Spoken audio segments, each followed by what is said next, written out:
And we are live. Oh boy. That's Just what doxing happened ourselves at while work. Hold on, Roger. You need to mute us for a minute again.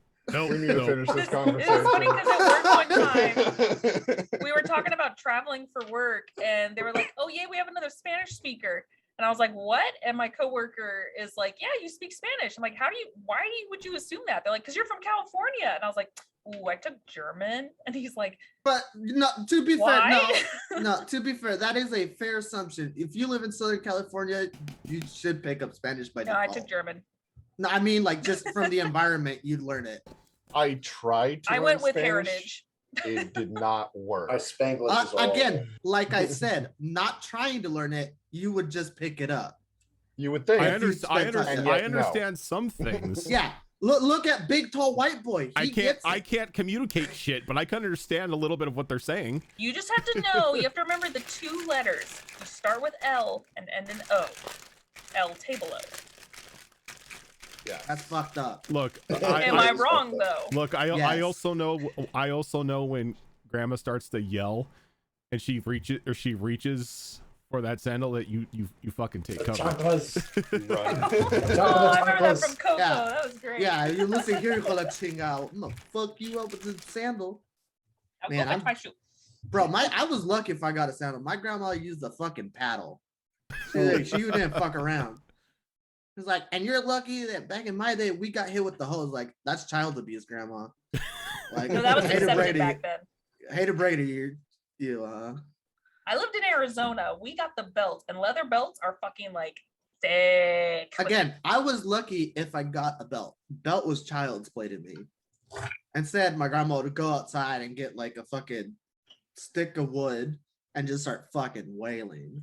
Hey, if we got threatened with the belt, we know we've gone too far. Hey, if we got threatened. Imagine like, we getting done fucked threatened. up. Imagine Whoa. getting threatened. This doesn't welcome- happen in Hispanic households. welcome We just to, get hit. Welcome to the start of our conversation on our childhood disciplinary actions. There's no threatening. It's very much a fuck around and find out We environment. deserved it, okay? We deserved to get smacked the amount of times we did, okay? Oh yeah, 100%. But you know Like, what? You know what? 100%. It made us I better. can't- It made us better Yeah. people in the end. Everyone's like, oh, Indeed. don't hit your What? children. They're gonna come out. But I was like, I came out okay. Debatable. Eh. I came out okay.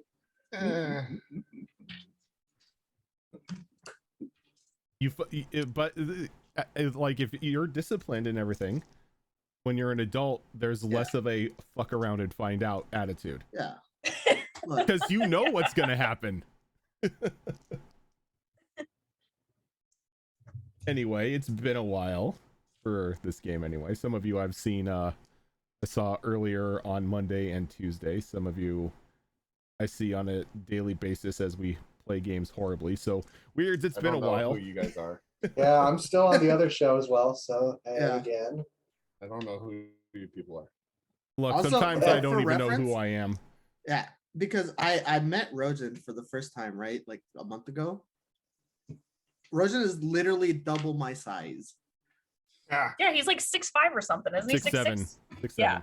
7. Like, You're like 3 or 4 inches taller than Rojan, a lot of other people Huh. actually in this group. we need to get an extra long trench coat, and then I already have one. okay, cool. Because what I'll do is, because I think you'll make a better base than me, I need to get on your shoulders, and then we just play giant. You want to play Giant Doctor, don't you? You take my Scrubs reference and you deal with it. bro, yeah.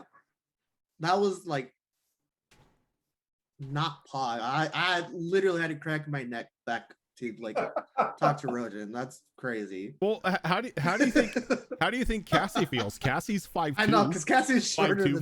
5'3". Oh god, I thought I had it bad with 6'4" over here, and I'm 5'4". My 5'5". favorite part is my friend said, if we take people, I refuse to sit in the back seat. And Rojan said, fuck you, go to the back. Yeah. Yeah, you never put a tall person. No joke. Rojan tried to get in the back of my car and he was like this. Yeah. I could not fit in the back of the car. No, Rojan, you're 6'4", right? 6'7". 6'7". Oh, okay, yeah, you're 6'7". So We would be damn near 13 feet tall if I stood on your shoulders. I think at that point in time, we're required just to start screaming Mecha Shiva as we walk down the street. I'm okay with it. Just do it. Anyway, Is there room in this giant doctor coat for me as well? 'Cause Yeah, I'm are we- tall. are we- yeah, are we HP doing Fox is 3 pretty damn tall kobolds? as well. Yeah, it's the curse of tall people. Apparently, they don't recognize each other in public, as we found out at TwitchCon. We were walking next to each other, like legit right next to each other, from like the hotel all the way down to the point where we were meeting everyone else. We didn't recognize one another. Good lord. It's not like you guys look different, but I mean, most of the time you just see chest up. So Are we going to do 3 kobolds? Yes. Like Three kobolds in a three trench coat. giant men in Yeah. Instead of kobolds, it's like In a 3 two-piece. Goliaths. Yeah, 3 in a trench Goliaths. coat. I'd see that. I I'd pay to think see I that. think at that point in time, the trench coat qualifies as just a tarp. Yeah, probably. You got a poncho.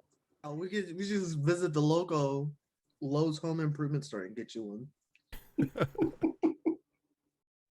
But yeah, so it's been a little bit since we've been here. 85 years. Yeah, it's been 85 years. Mainly because we've had people who've had to be out and everything due to various reasons. But we had a group conversation the other day and decided that unless more than 50% of the people are out, we should probably play the game just so, We just got to get through it. because for some people this is their only game and it's, you know, not cool to just keep Hi, I'm some delaying. people. Yeah, just call me Not- by my well- name. Well, not to mention, like, as a DM, like you start like missing multiple sessions, you just don't want to DM anymore. It's like Nope. you lost that drive, and I don't want to lose the drive. Why did I do this? Because honestly, right now, Snit is my favorite active character. So I want to play.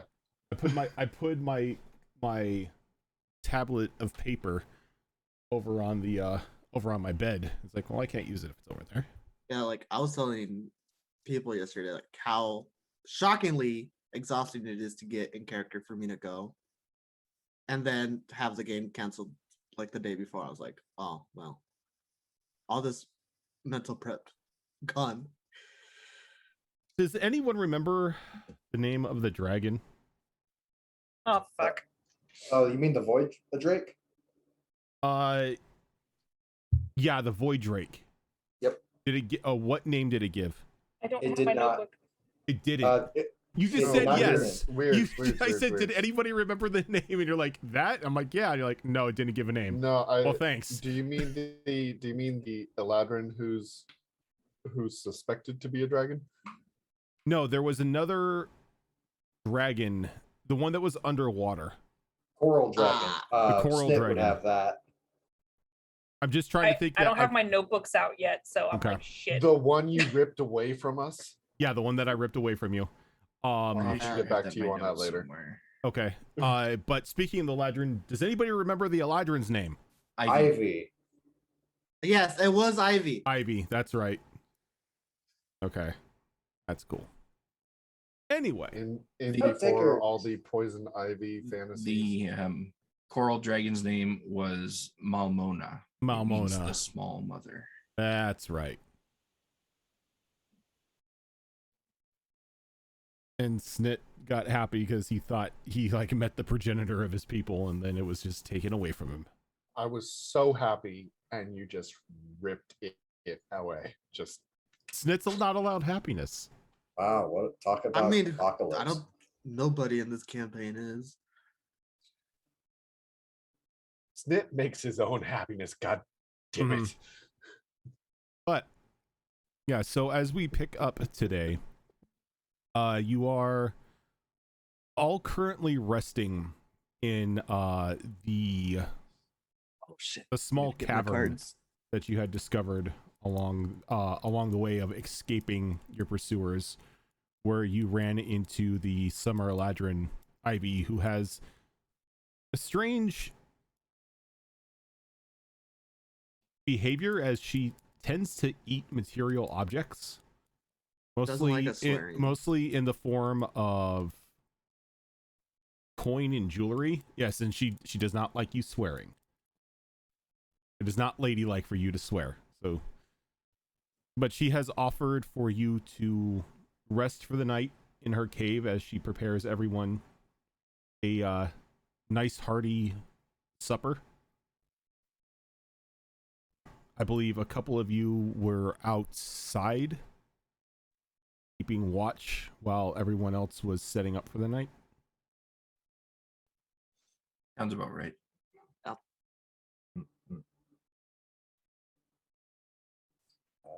So as we pick up tonight, or today, it's noon tonight.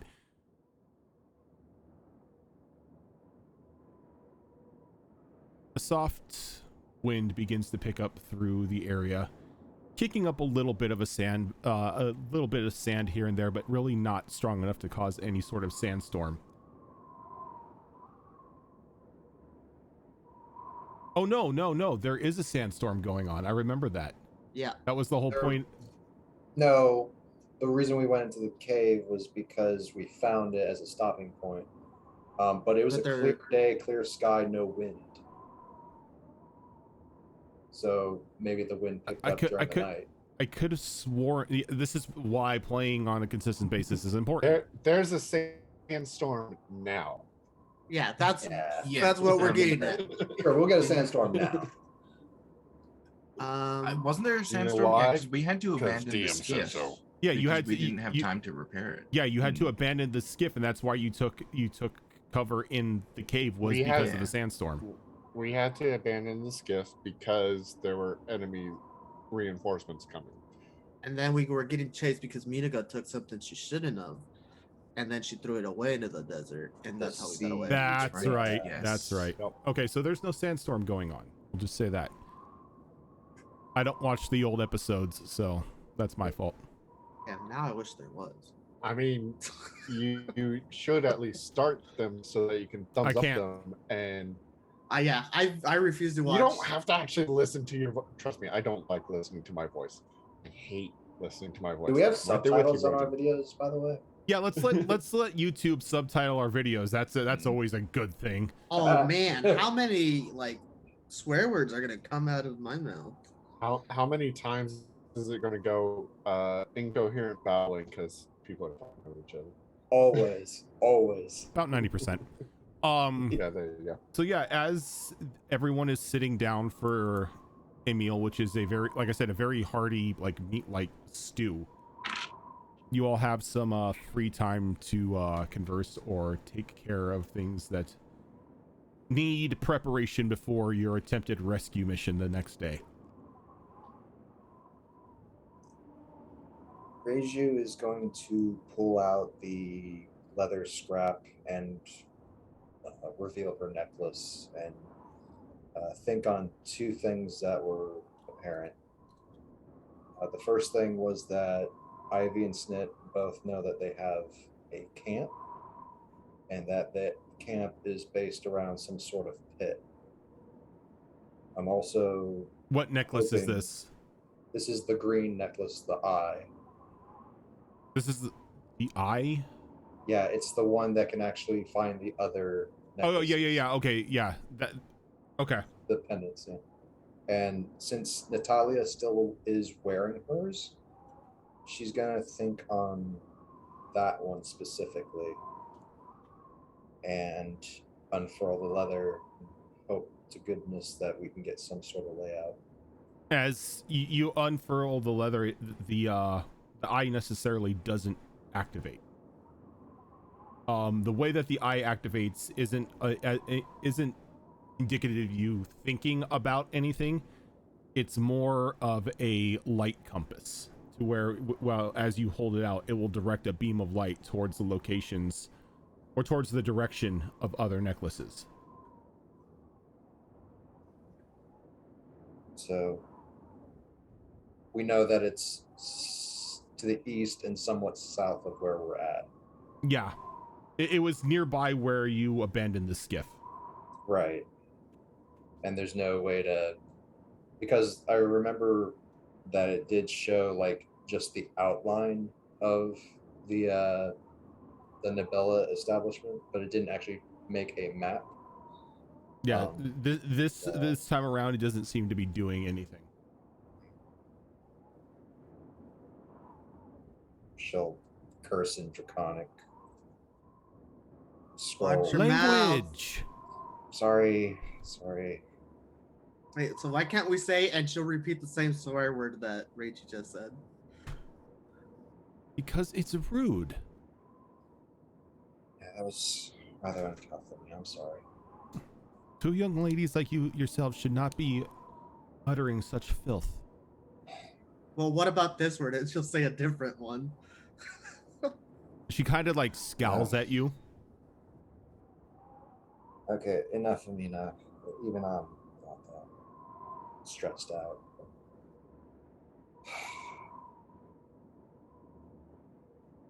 Reiju actually just kind of finishes her food and walks towards the mouth of the cave. Okay. And at the mouth of the cave, she'll probably see Callie just sitting there, kind of half keeping watch, half just relaxing as much as possible for the evening. Have you eaten yet, Callie? No. I'll go get you some food, and she'll run back, grab food, bring it to you. Thank you. It's been a bit of a day.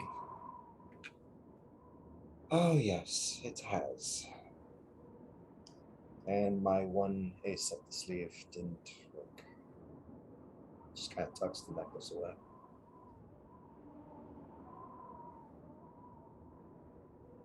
So we're going after them tomorrow, right? That's my thoughts. I don't want to leave them here by themselves. It's death instantly. Yeah, I don't want to leave them here either. I mean, I know they're more than capable of handling themselves, but I can't just walk away. Who do we prioritize if we decide to go in there? I don't think that's a question I should answer. She's probably gonna say Bernard. I wasn't gonna say it out loud. It's okay, Callie. But guys, it's also valuable as far as information. So we need them all. I mean, I don't know much about the daughter very well, Natalia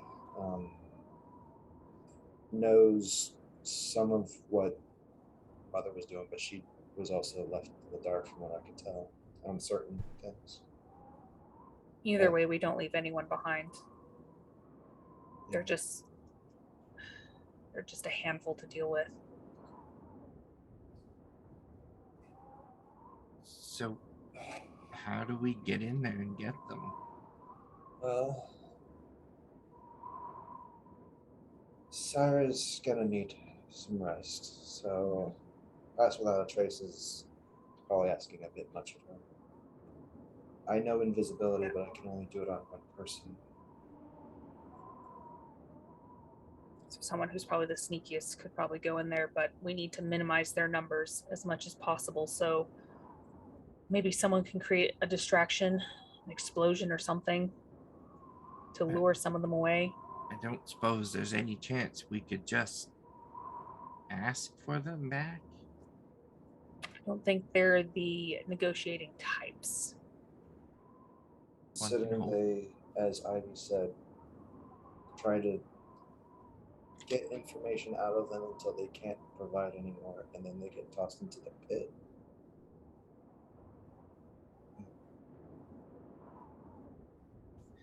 We never should have left the city.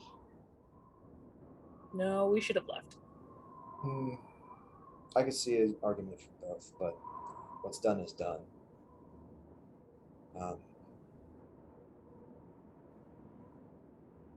Just kind of look up at the stars. I think I'm gonna have a new fondness for the nighttime. Thanks, Farron. Do you have any suggestions? And I'm going to look at Ivy. I have Not a there. few. You guys are at the cave. Weren't they at the opening of the cave? Yeah, but you could follow them out. I have a few. Assaulting it from the front is not going to be a good idea. Don't think so. It's not really a hospitable place. They've kind of corrupted the area.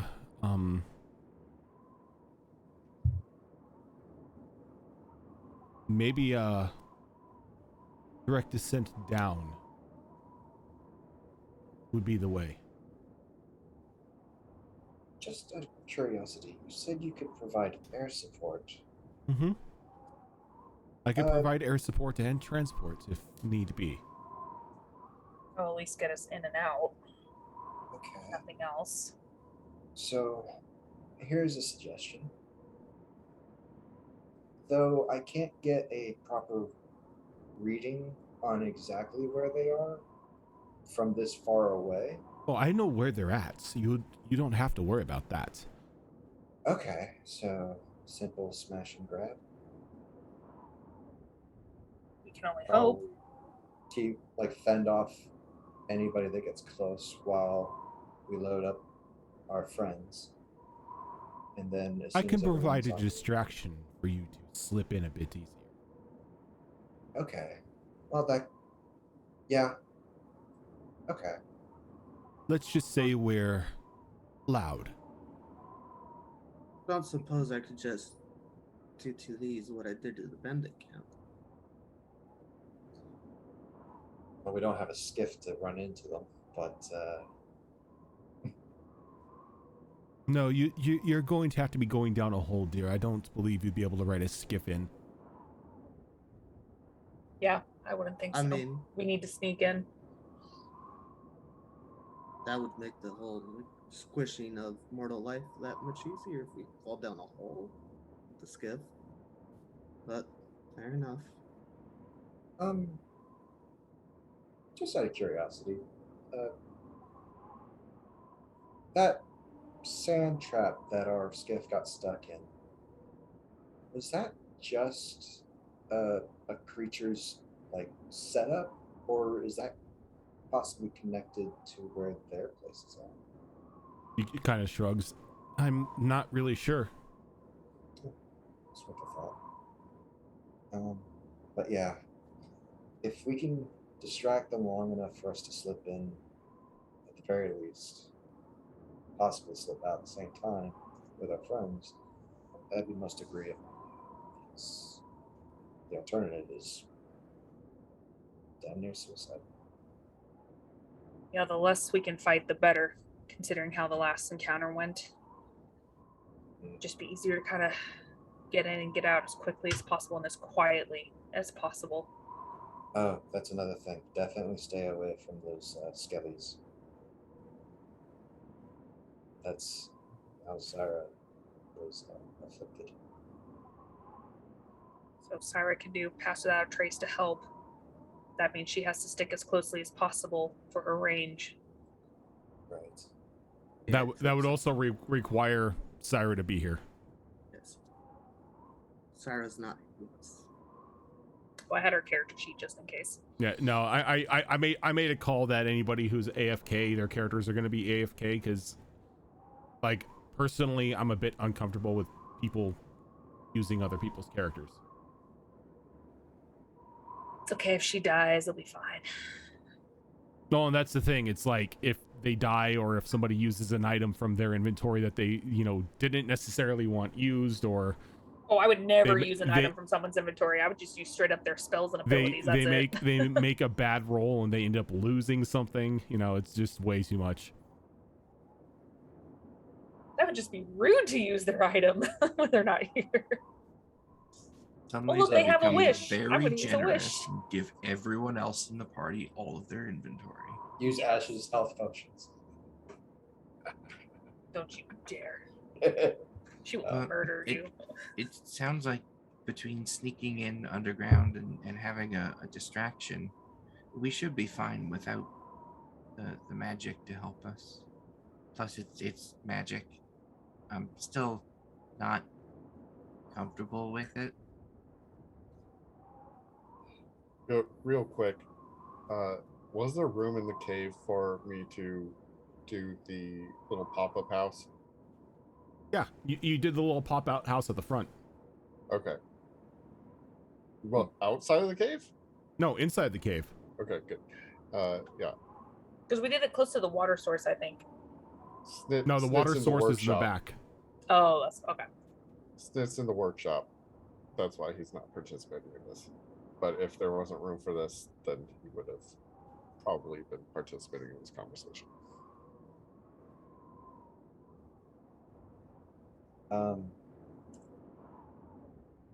Well, we can plan for tonight and then just go over the plan tomorrow morning as we're going. But I guess this would be our return area. Is that Yeah. Well, whatever. I'm just gonna go hang out in the back. See him. Get me when we're ready to leave tomorrow. All right. Wake up. And call. Minako will go back to the back of the cave, like near the water. Hey, Miss Ivy, can I ask a question? Mhm. I'm sorry if it's like uncouth or something, but how exactly are you gonna be providing air support? I know a guy. That is a very city answer. You look like a very city-like folk.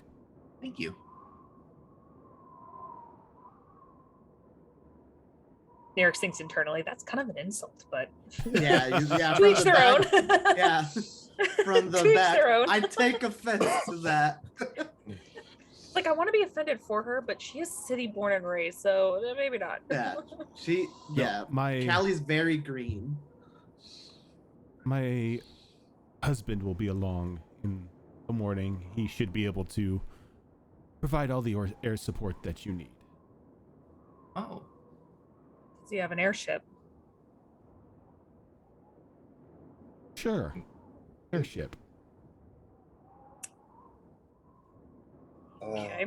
He's like, sure, airship. will we get the chance to meet him? Oh, I would assume so, since he will be the one taking you.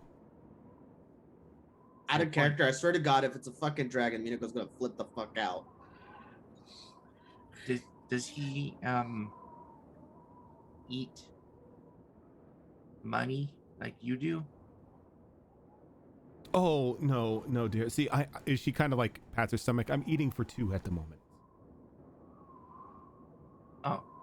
Oh. And she like takes another, like a handful of coins and just like puts them into her mouth. The mommy in me goes, "Aww," but Nerix is like, "That's cool." Callie, Hey. when you're done with your watch, just come get me. I'll take a second. Okay. Now I'm gonna go into the shop.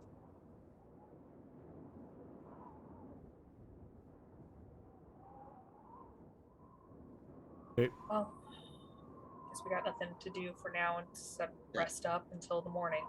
Minako from the back will call to Ivy.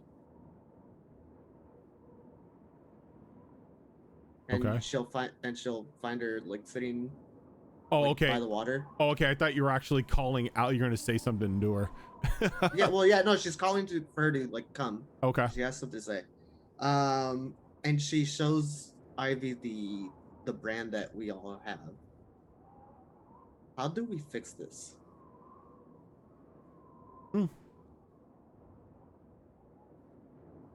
Well, I would assume that you would need to find somebody who can remove that. I'm not necessarily sure what it is, but it looks like some sort of brand. Magical in nature? We woke up after a week coma with it. Yeah, I would probably see a healer about that. So the all-powerful elf lady can't do anything about it. No, She's like in a very playful tone. like, I never claimed to be all powerful, dear. If I were all powerful, I would not be hunkered down in a cave right now. You might enjoy the simple things.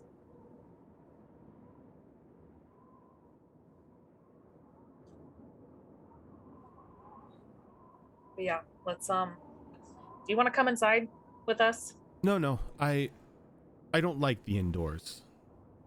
I much prefer to be in as much nature as possible. Same here, but for different reasons. Yeah, All right.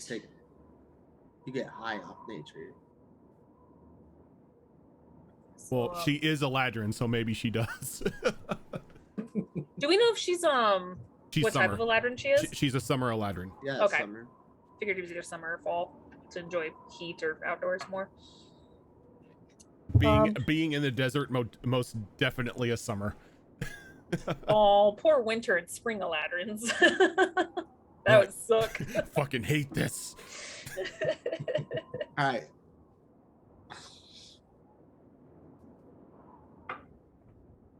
Yeah, I Yes, got we'll go nothing. inside. Yeah, Minika's gonna not sleep inside the house. Okay. What about Eris will go inside.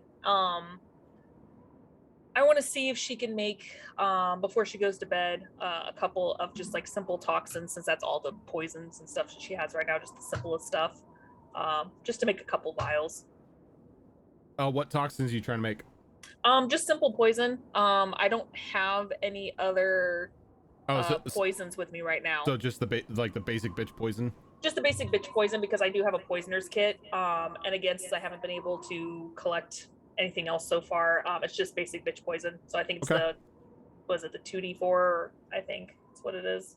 Let's see, basic poison.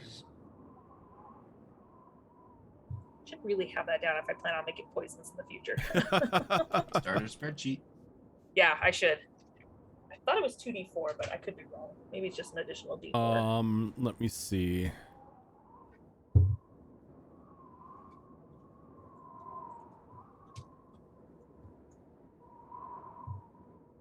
Yeah, these are far stronger than what I'm looking at here, or that's far weaker than what I have on the legit poisons in 5e. But I think poisons are always a disappointment. I don't know things like Poison, weirdly enough, does more damage than acid, which I always thought was weird. I thought acid would be the other way around. God, there actually isn't anything. The only thing I'm seeing. Oh no, here we go. Basic poison. It is 1d4. They must make a Constitution saving throw. There you go. Okay. That's for basic bitch poison, and if they fail, they are poisoned for 1 minute. All right, go ahead and give me an alchemy check here. Okay. What do I add to that? This would be an intelligence roll. Wisdom? An intelligence or Okay. wisdom, yeah. Well, they're both roughly the same, so I guess I'll just use wisdom. Okay. Don't forget you're proficient. Well, she's got the kit, so Yeah, like I am proficient. this right here is just to see if she doesn't poison herself. I mean, that's your, hey, one more level and I don't poison myself. No matter what I do. I can do it free hand and I can't get poisoned. Okay, that's Just actually really poison everyone around you good. instead. Pretty much. I Just just starts smear juggling everyone. all this shit and just everyone's just Works getting on before you drop I'm it. working on poisons. I'm like, Kelly, you have something on your face. Whoopsie. cross contamination. Callie now takes like 12 damage. That is an 18. An 18? Okay.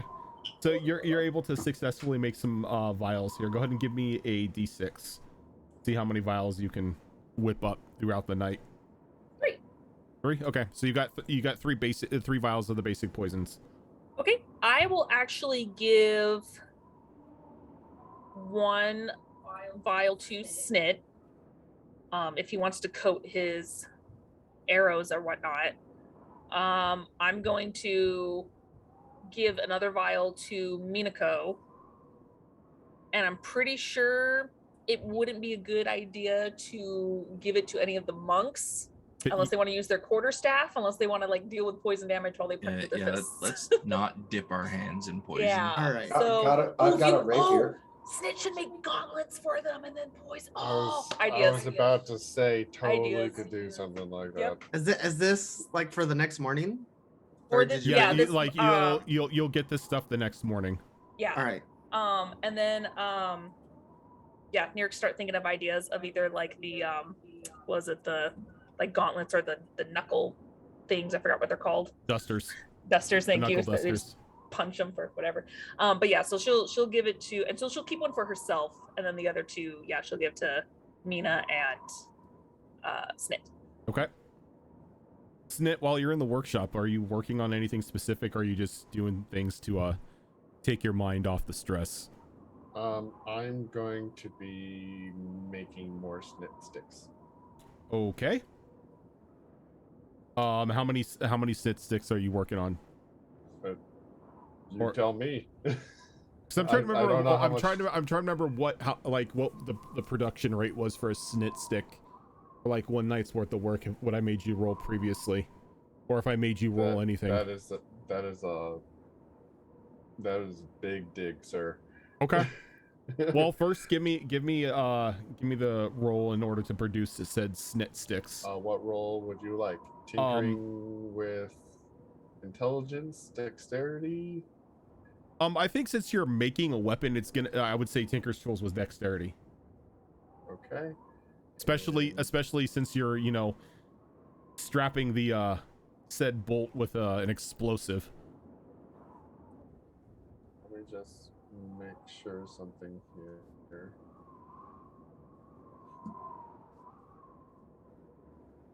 I think at my current level with Artificer, I think I double my proficiency with tools I'm proficient with already.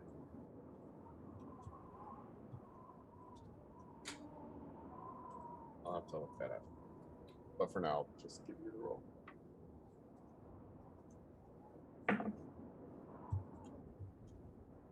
Okay, so that's going to be a math 24. 24. Okay, go ahead and I'll- give me a D8 to see how many snit sticks you can get through on this. I also dropped the details of Seven. the poison to you guys in chat. To All help. right. So since if you're working throughout the night, you can make 7 more of the snit sticks.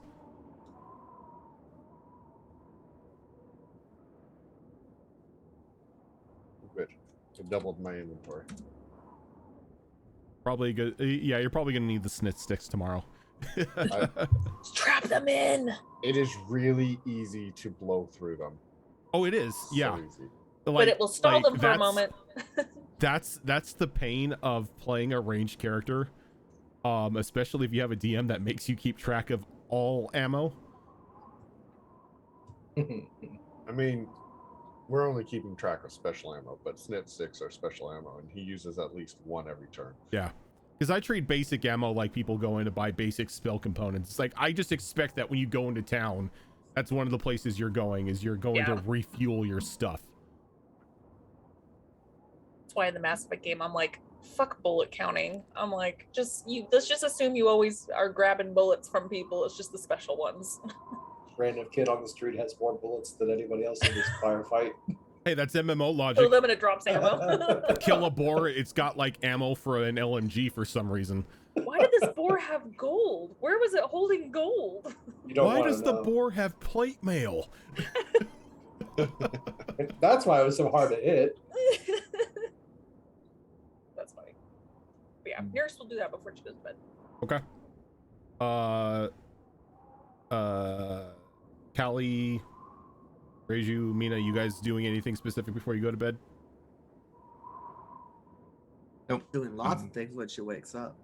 I'm going to hang out in the mouth of the cave for a while longer, as though I'm taking a watch, though I don't know if we actually need to.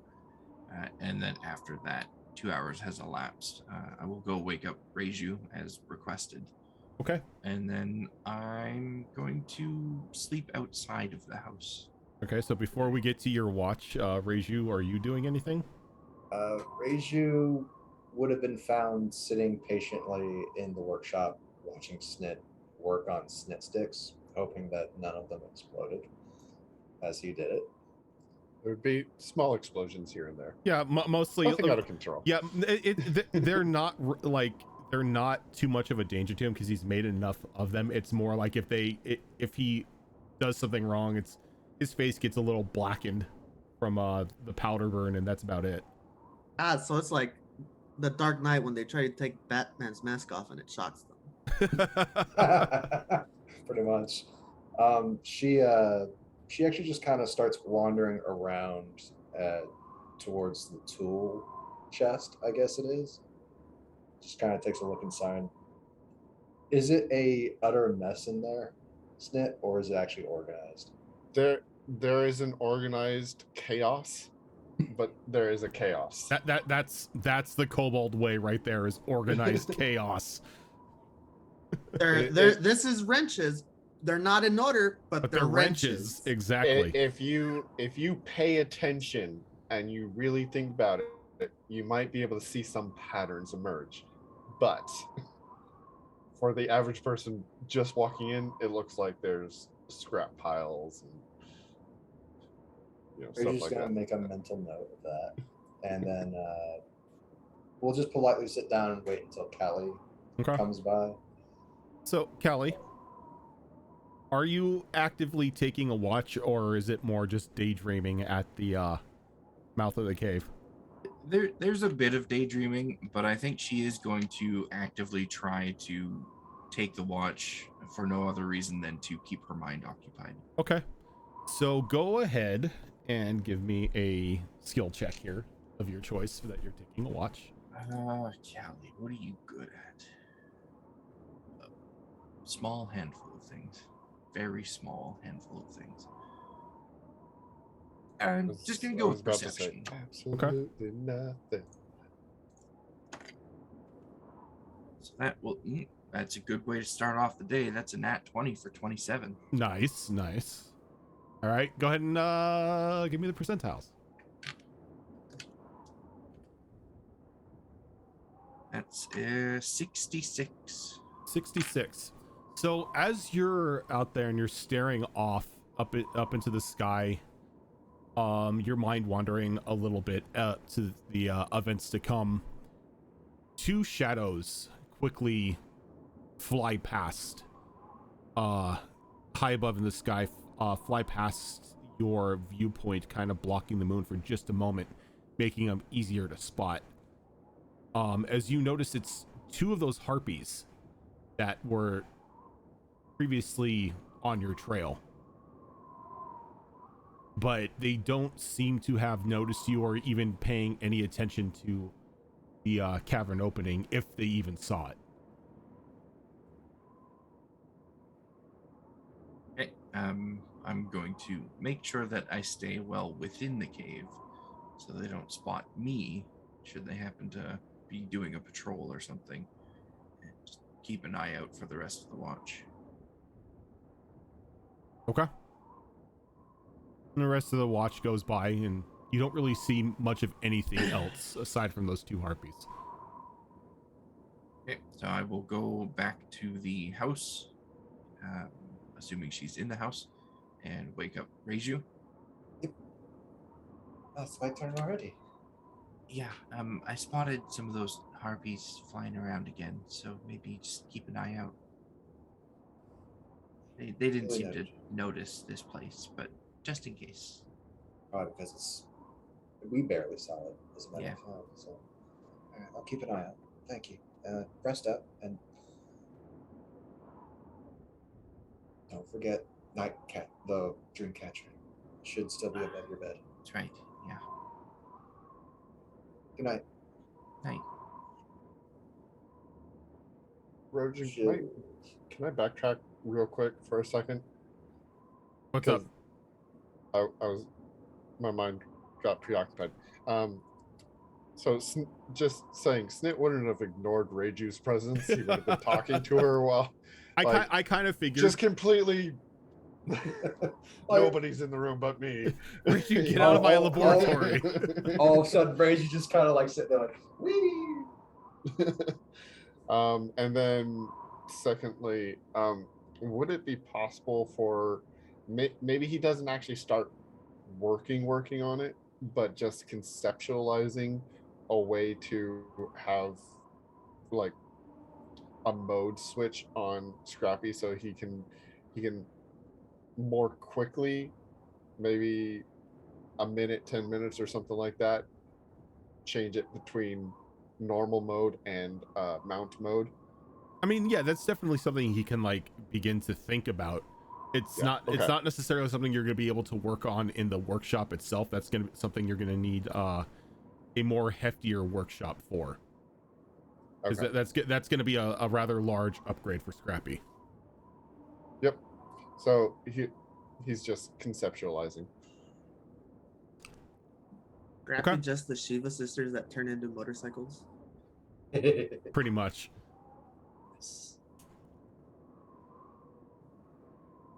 Sorry, that was all I wanted to backtrack. All good. For, All good. just to say. Say Reiju actually has her rapier on her, and she would start off her watch, keeping an eye out, but also just kind of dancing around, blade dancing. Okay. So, let's see how good Dancing the with rolls. yourself. Dancing with your set elf. Celebrating my newfound love for stars, aka suns from a different area. Thanks, Oh, that's Barry. right. You fucking AKA bullet holes in the sky. Basically. So yeah, ever since that episode, she's been thinking about it. It's like, more suns to appreciate. All right. So, yeah, let's do the watch. Okay. What are you doing? I am doing a what do you call it? Survival check, Okay. and that is going to be a total of 15. Okay. Go ahead and give me percentiles.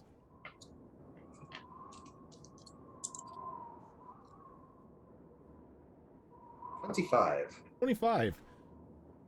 15 and 25, really? Yeah. Okay. So, Reiju, as you are dancing around with your sword, and every now and then constantly looking up at the sky, there's at one point you sort of drop your rapier for just a brief moment. And as you lean down to pick it up, something thuds next to you. And kind of like softly, it's like soft, a little bit buried in the sand from the height that it fell. But you notice that there's a gold chain sticking out of the sand itself. Just kind of slowly pick up the rapier. Slowly, like lightly tapping on from the side of the rapier onto the mask. And it's not a mask, but when you tap onto the object, there's something solid, definitely, that's kind of been covered by a thin layer of sand.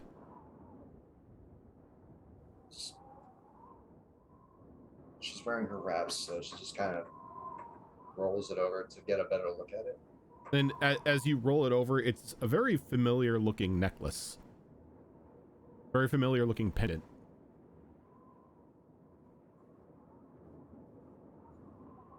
Picks it up. Like, just... Does it glow when I pull out my necklace? Yep. It kind of like shimmers. And you remember this is the same necklace that a certain someone was wearing.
It's with advantage.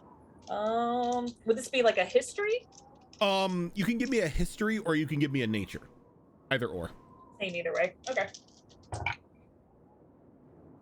Sweet. The other one was a 3, thank God.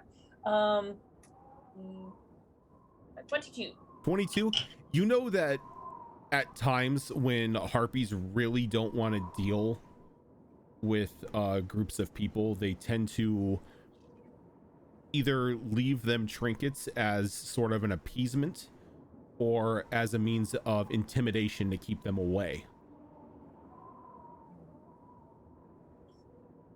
I mean, they can do this, yeah. It means that they just are done. Either they're tired of fighting or they don't think they can win, or maybe they just don't want to deal with it. Either way, it's a form of peace or intimidation. So if they said go away, maybe it was more intimidation, but to be honest, they're a little bit easier to deal with if we have to compared to these snake people. So they're just going to have to deal with it until we can leave their territory. I like your way of thinking. That kind of puts my mind at a little more at ease, because that was not fun to think about for the last few minutes. Yeah. But yeah, other than that, not really much going on. Okay. I'll keep an eye out for them just in case and anything else. Very well. I'm gonna get a drink and then I'm gonna pass out. All right. So she's gonna go out to the mouth of the cave and sorry, go ahead, Reggie. Sorry, I'm gonna find the whiskey and I'm going to drink it. Okay. And then I'm going to bed. That's it. Y'all are friggin' wrong. Does your shirt say lawful in the streets, chaotic in the sheets? Yes. Yeah. I didn't even see the bottom. I just knew. There's nothing neutral about that. Nope. Okay, yeah. So she's gonna go out towards the front. Just kind of stay within the mouth. She doesn't want to make herself completely out in the open. And while she's keeping an eye out, she's gonna do some training. Just kind of her own kind of training, whether it's push-ups, fighting styles, like all that stuff, just to kind of stay in shape while she's looking out. Okay. Yeah, she's more keeping an eye out, so she'll use perception. Okay.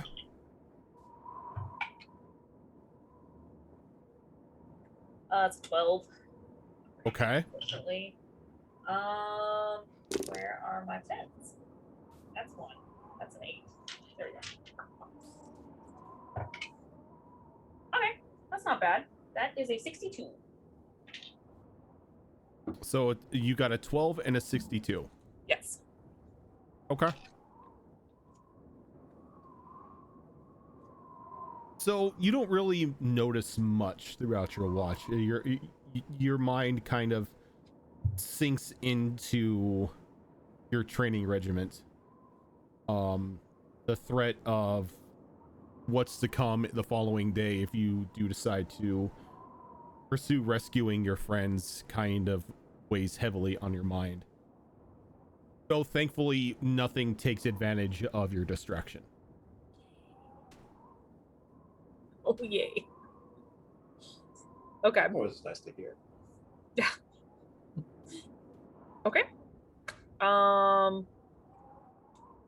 Oh crap, did someone say who's gonna do the next one? She'll wake up. Let's see, it was Callie, Reju, Mina, Strike to Snip. That's if you all want to do 4 watches. Probably, just because those snake people pursued us pretty far, and then the harpies, Okay. She would wake up Snip. And just like before, inform them of the harpies. Just keep an eye out.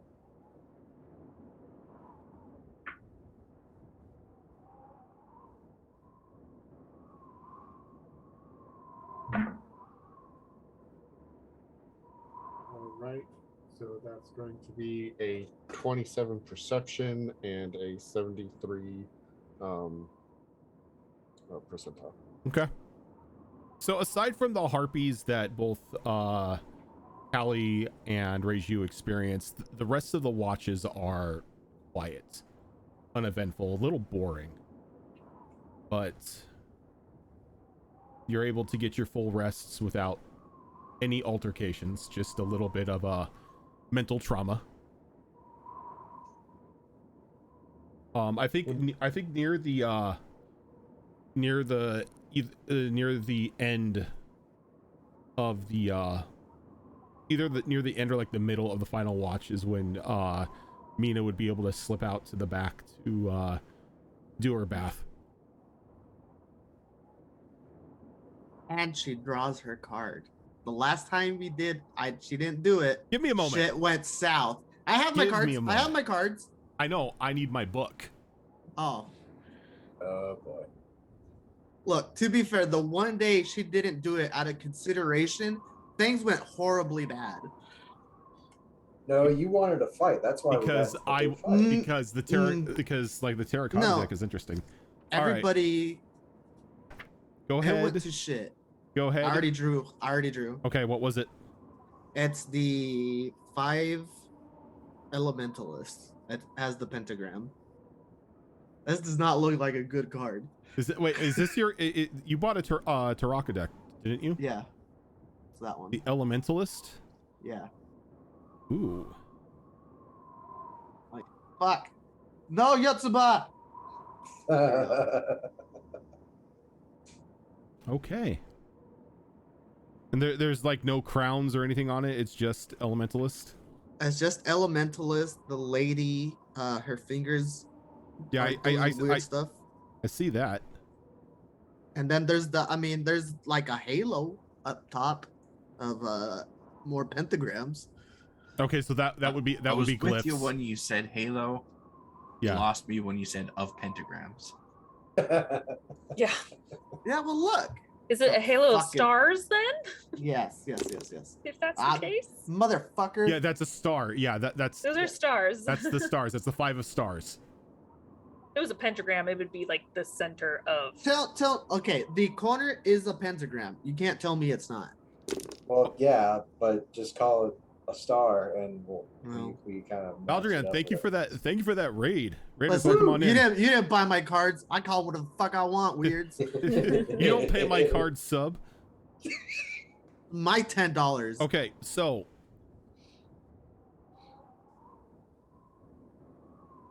Mina, Yeah, how bad do I fuck everybody? Because that did not look like a good card.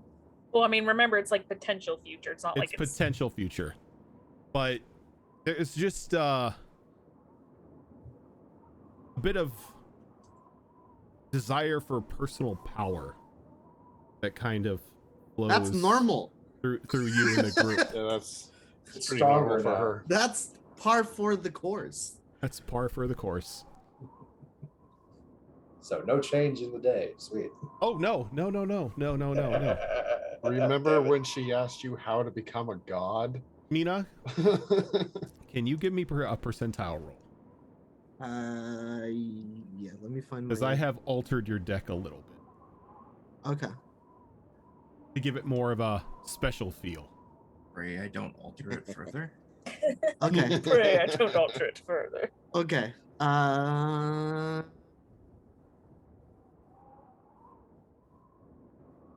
18. 18. That's rather low.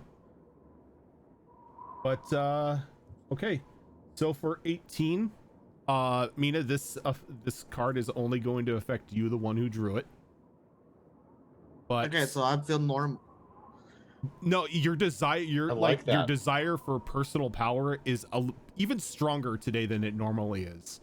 The motivation swelling up inside of you. You are going to get a +1 to your damage rolls, but the drive that is suiting you is going to also give enemies a +1 to hit you. It's gonna be a fucking bloodbath. Let's go. It's supposed to be a get in, get out kind of situation. Whoops. I'll Oh, say it. boy. I said it once, and I'll say it again. This is not a quiet group. No, quiet. No, it's not. I don't think we've ever We are- had a quiet group in any of our games. That's because we try to be quiet, and I have a usually a +8. couple people go rogue.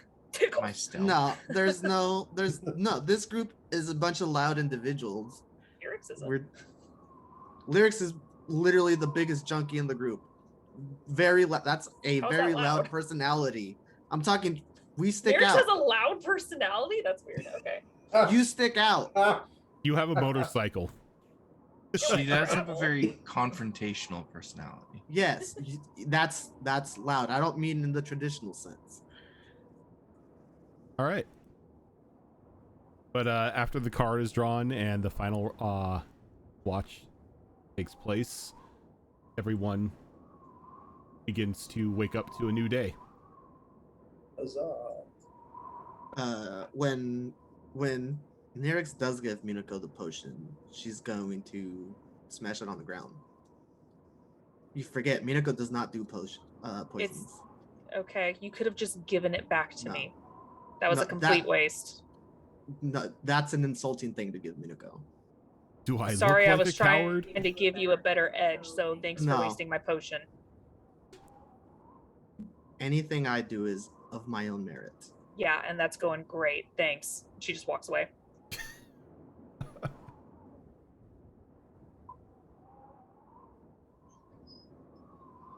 Ivy sort of meets you all outside. Oh, good. You're awake. He'll be here momentarily, so whatever you need to do to prepare, do it now. I'm gonna grab the bottle of whiskey real quick, and like she's actually gonna have it as a like a numbing agent in case wounds later. Hey, Rachel, give me that real quick. Fuck you, it's my whiskey. Sorry, that was rude of me. The whiskey cannot leave the house, though. What? The whiskey cannot leave the house. What? This is not a bar at 3 a.m. No, this is a magical house. Like, it cannot Oh. leave the Like- establishment. She like tries to leave with it, it just disappears. Yeah, it just disappears and kind of like rematerializes back on the shelf. I am going to go ahead and pop a mutagen before we leave, and I'm going to use celerity, which bumps my dex. Okay. That way, just in case I need to be sneaky as well. So my dex is... Where's my dex? That's... Why am I looking at Cyrus? I was like, wow, why is my dex so fucking low? There we go. My dex is 21 now. Okay. Snit Snit has reconfigured Scrappy this morning, since he can basically reconfigure Scrappy every morning, into battle Mode. the normal Battle the dog. normal mode. Yeah. Okay. She was still in her monk outfit, so she's good to go. Ellie is gonna go find Ivy. Yeah, Ivy's outside the house. She kind of just like just told everyone to get ready because he's on his way. I'm gonna go up to her. Hi, I'm sorry. I don't really know how to say this because it's still kind of weird to me, but I brought you some food. And she hands over a little bag with 50 electrum in it. She looks in and she smiles. She's like, "You keep it, dear. I'm on a very how to say. I don't like low quality metal." Oh, Yeah, that's fair. That's fair. Like you've seen her actually just pulling out gold coins and eating them, which again is very rare because gold coins normally aren't minted. I mean, okay, we all have our tastes. I can't afford gold, so Wait, you have minted gold? I have some coins. Do you mind if I just take a look at them real quick? I'd rather you not handle my food right now. It Oh would- no, I'm not gonna hold them. I just want to Unsanitary. see them. No, it's okay. I'd rather not show my food. That's weird. Well, Minika's just gonna go grab Rachel's like, leave the lady alone. I mean, fair, but still, it's very rare for a printed coin to be in this area. Well, if we happen to come across any gold and it ends up in our pockets somehow. Oh, don't worry, Callie. I have enough. But you said you're eating for 2. Yes, that is why I'm eating the gold to begin with. She has the entire gold supply. I consume meat. The little one here needs the gold. Oh, that's Concerning. confusing, but I mean, I guess there's a lot I don't know about babies. I'll also stop bothering the lady. We're talking, we're having a conversation while we wait for her husband. And as you say that, you hear a loud thud kind of hit the sand outside. It's not the harpies again, is it? No, that's It's too heavy. Oh no, he's home. Let's go meet him. She kind of like begins to usher you all out of the cave. Yeah. What do we see? It's As, like, as you walk out, you see another Summer Eladrin. But he's a little bit broader, and like in the daylight, his skin kind of gives off small flecks of gold every now and then. Just giving me ideas for my summer Eladrin. For Sonata. It's all, and like as he moves, it's almost as if he's covered in glitter. Like he stands out. Like the flecks of gold just shine in the sunlight. you know, does, Reverse vampire. that actually does check. I kind of get it. But behind him is a very large hot air balloon. Oh, Okay, that's cool. all right. Oh, so these are the ones where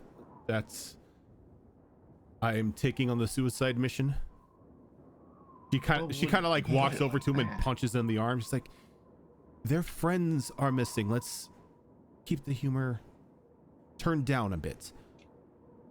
I like him. This is suicide. I don't suppose you got a good look at it on your way here?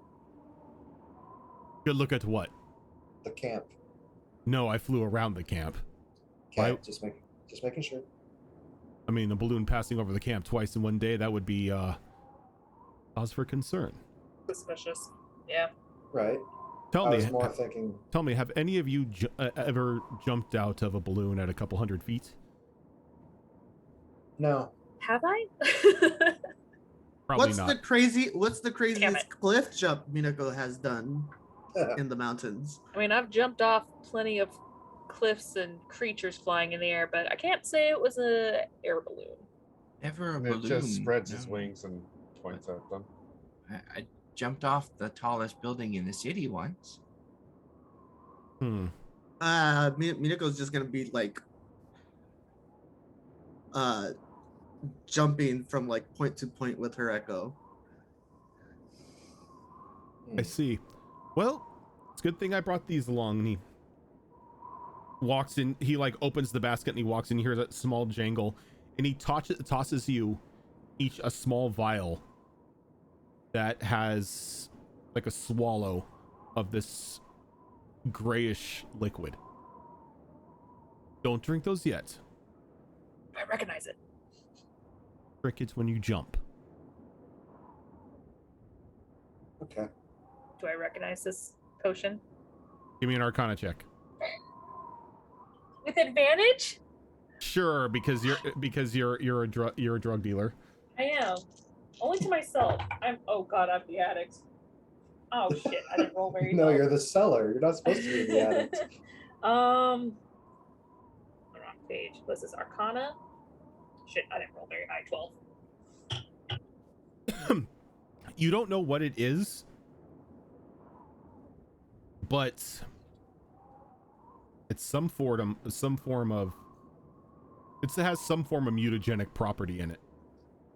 Okay. Is this going to be another one of those gill associated things? Yeah. I have no idea what you're talking about, but this will make it so when you hit the ground you don't die. Okay, Can support that. fair enough. Right, all aboard, I guess. Thank you. What's your name again? I didn't give it, so that's a very weird question to ask. You're right. And she just kind of walks past. But you can call me Saran. Saran. Thank you. Can I dip my finger in this and take a taste test and try to learn the components so I can make this in the future? Sure. Yes. I gotta keep up my drug deals. Oh, It's a very potent yeah. acid. What would I add to this? I think this is gonna be intelligence. Intelligence? Sweet. That is going to be a 21. It doesn't taste good. It's got like the consistency of snot. That's how you know it works. So It's a cement mixer. you feel a bit, just for a brief second, because it's just a dab, a bit wobbly when you drink it So it's or when you Jell-O. taste it.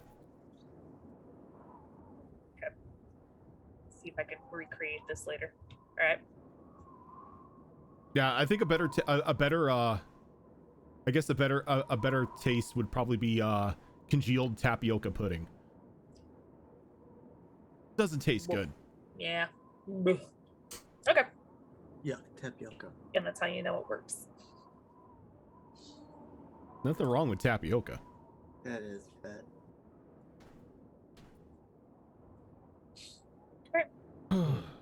Okay, well, on the baskets, I guess. Is this thing safe?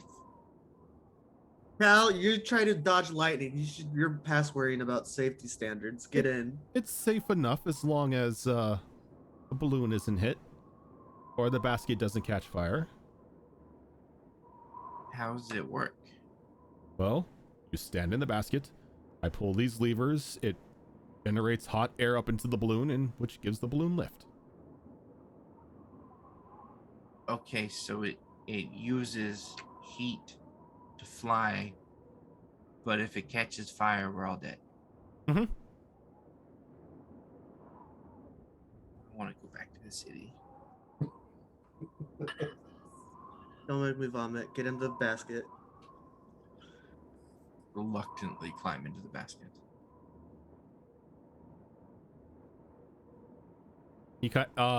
Ivy and Saran kind of like say their goodbyes, and she wanders back off into the cave as he climbs onto the basket and he shuts the door behind him and just puts like a very flimsy looking rope latch around it, and he begins to get everything set up, and he pulls on the little pulley next to him, which generates a spout of flame, and you feel the balloon begin to lift off the ground. Woohoo. Snit is paying very close attention to how everything works.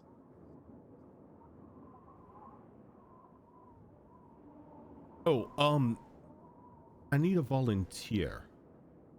For Got what? it. Well, What I need help with? you see that lever right there? Yeah. When I tell you to pull it, pull it. Okay. Don't do it before. We only have one shot at this. Snit's hand is on it and goes,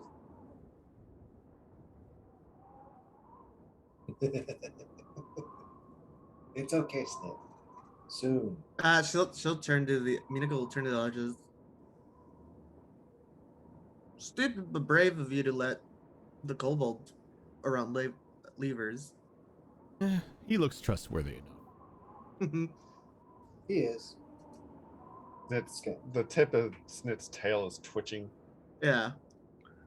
Like- she'll like It's like the red she'll butt like is just glowing there, tempting you to touch it. yeah, she'll like tap the back of Snit's back to like calm him down a bit. Is there Snit, if you- scratching involved? No scratching.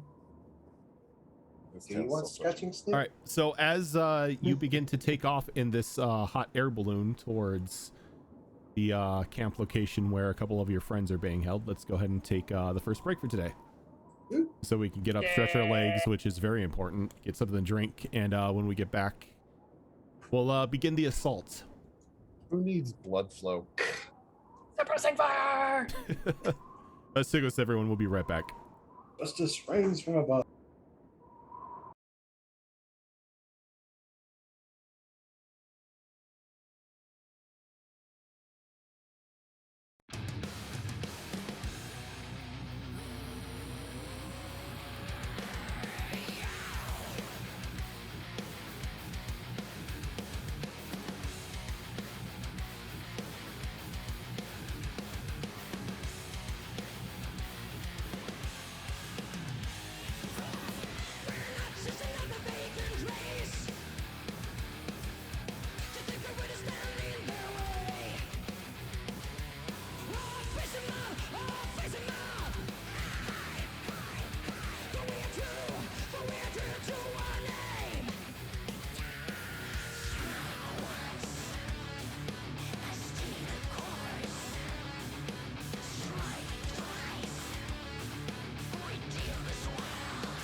And we're back. No more kobolds. Yes, kobolds No, everywhere. please. More Chet- kobolds. Chet has to. Are you talking about the upcoming holiday Yeah, special? we're talking about all the holidays. We're not doing Yeah. all kobolds again. No, but Chet, I do have Chet redesigned. Rojan, No, you did this to No. yourself. You said they I all have know. to be kobolds. I know, and You I learned said from my you enjoyed mistake. it. I learned from my You said you mistake. enjoyed it. I enjoyed it, but I learned from Said my you enjoyed mistake. it. Bro, I think my favorite thing about that show was when we were being sheltered by this nice old man and we accosted him. And Yes. We didn't Snip- accost him. We gave him tips on how to cook better. And And then added we the did, good and food. then Chet stole from him. That's on you, man. Yeah, it's not us. So, you travel for about a good 20 minutes, flying Cool. over the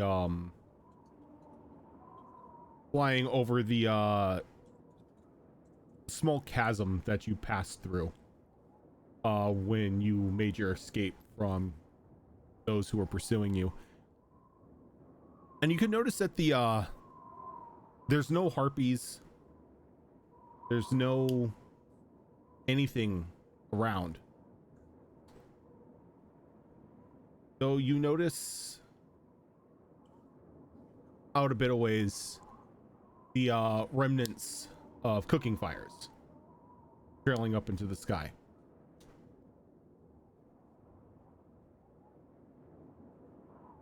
no. That's where we're gonna find them. Okay. How well defended do you think the whole thing will be?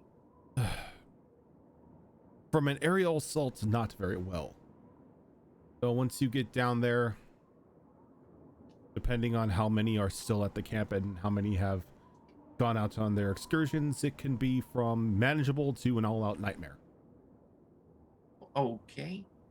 Nightmare doesn't sound good, but I mean, we're just gonna go in there quiet and quick, right? After falling out of the sky. That, if that is your plan, that is your plan. Is that our plan? We should Our probably plan. have a plan, guys. That is our plan. It's the get in, get out sneak mission. Okay. Where do you think they're held within the camp? I couldn't tell you. I've never been in it. I tend to avoid that area as, well, I don't want to be noticed in a giant floating balloon.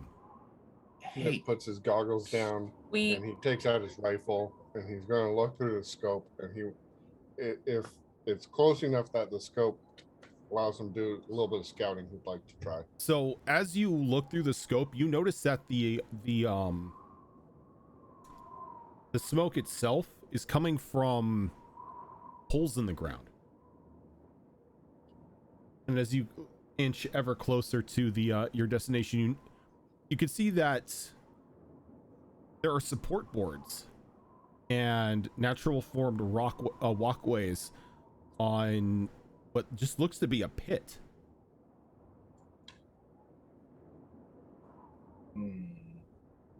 The pit.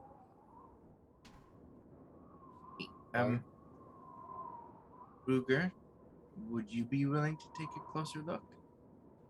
Ruger's wings kind of like pop out of your eye and he kind of forces himself out. I can see what I can see. And he Please. just hops off the edge of, like, just does a little like crow hop off the edge of the yeah, He's just a little adorable, I love hop. And then he falls for a bit and spreads his wings and quickly begins to fly off towards there. And Callie, from what you could see through the eye that you have linked with Ruger as he's surveying the area, is that this is a crater. Like there's been some, either it's been naturally formed or somebody dug it out, but there are rock ramps and then floor man-made boards that kind of cross over one another as it gets deeper and deeper down. You can notice that there is there's a noticeable floor to this to the pit itself, and there's this strange river of quicksand that kind of flows between two separate sides of the chasm, with a very black pit like oozing and bubbling in the center, and it looks like there's like a crane suspended over it. So I'm gonna relay everything that I see to the rest of the group. Snit, Mm-hmm. can I ask a favor of yours? Sure. Do you have your bag of holding water at the moment? Scrappy, over now. She's going to draw out the silver dagger that she got from underground where the mushroom people were. Mm-hmm. And at the base of her hair, she's going to cut it. Okay. And she's going to throw that into Scrappy's mouth. You just throw the hair into Scrappy's mouth? Yeah, it's like 10 pounds of hair. She doesn't need that on her head. Okay. And basically, we'll. Do you just tie test- do you tie the hair with anything, or you just throw a handful of hair in Scrappy's mouth? The hair was already like tied up. Okay, In, like, okay. You know how the I frog girl I just wanted to make sure that it was No, tied it's not up, a whole bunch of hair that's just and gonna you just float off didn't and- you just didn't pocket sand poor Scrappy with a No, hand no. like 10 pounds of Like, hair. She'll like cut it, roll it up, put it in, Okay. and just kind of say, if worse comes to worse, the vat wasn't that terrible. Snitch just jaw. God, is open. this how we're gonna clone everyone? We just keep a strand of our hair. She just Yeah, has the idea. yeah. Yours are fucking weird. To be Oh. fair, Uh elves are strange to me too. my small kobold friend, can you pull that lever now? Without even thinking about it, Snit just jumps up, grabs the lever, and yanks it.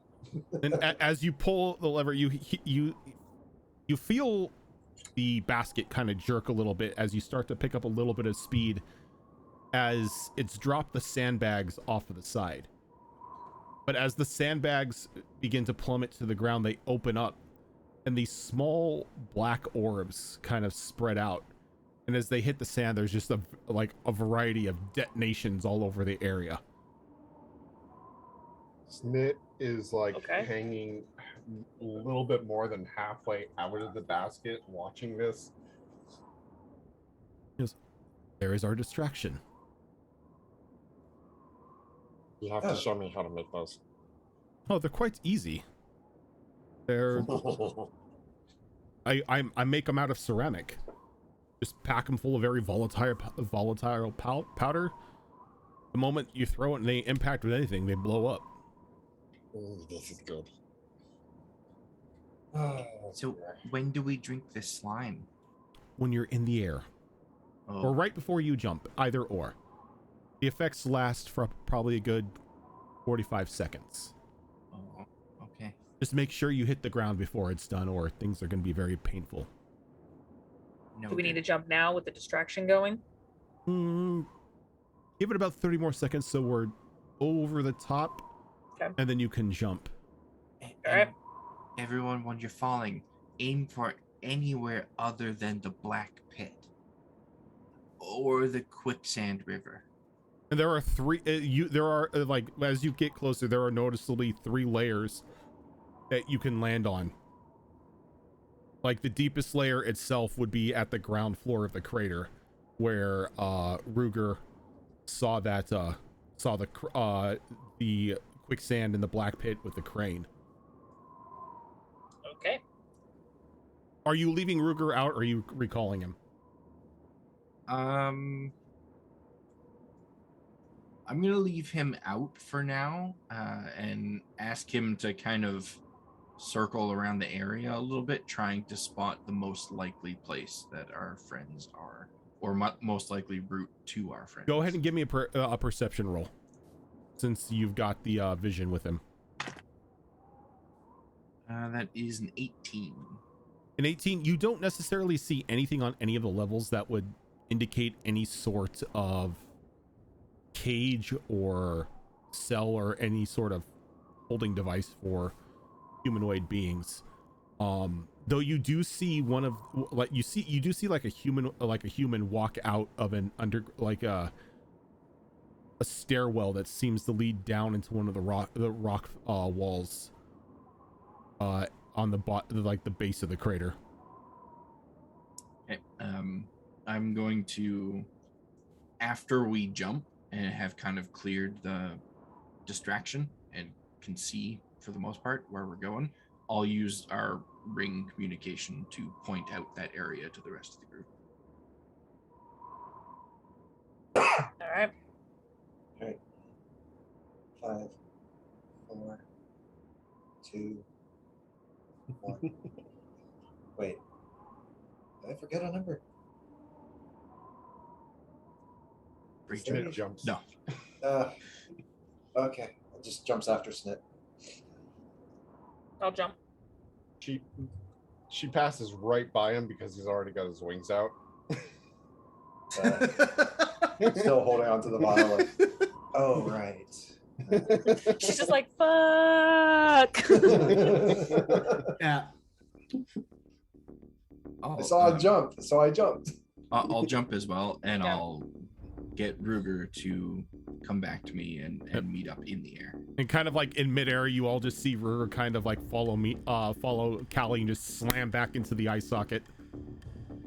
You know, Yeah. there's got to This is be so a weird. less jarring way for this to happen. And then when Minako just kind of like leans off the back, and you just see her like warping back and forth with her echoes all the way down. But she will take it just in case. Okay. Yeah, I'm not sure how that works with the whole following thing. So where are you all aiming? Second level. Do you want second level? Do you want Yeah. bottom level? The stairway was on the bottom level, right? Bottom Was it on the level. bottom? Yeah, probably the Bottom bottom level then. Yeah, so Yeah. I'll point that area out to everyone, and then I'll try and angle myself to go there. Yeah, you pretty much just see Minako like flashing in and out of existence around you guys. Just kind of using the wind to guide, using the flowy clothes that I have. Not really flowing. Nate will tuck his wings in and start to dive bomb. Okay. Is Snit gonna drink the potion? Maybe. Maybe. Rojan, for Flair, can Minako like surf her echo into the ground? No, you can't surf your echo into the ground. The echo is not an airboard. All of a sudden, Echo just goes. Well, that's what I'm saying. So as everyone lands, those of you who drank the potion kind of slam into the ground, and everyone sees those of you who are technically flying or using your echo as a flotation device, see them kind of liquefy for just a moment, just kind of like flatten out into like this flat slime, and then like slowly rematerialize like T1000 style back into their normal form. That's cool.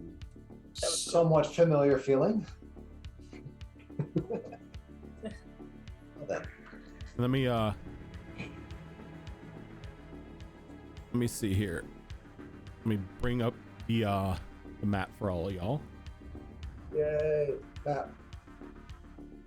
On the way down, was I able to potentially spot any place that looked like a holding area? You couldn't see anything that would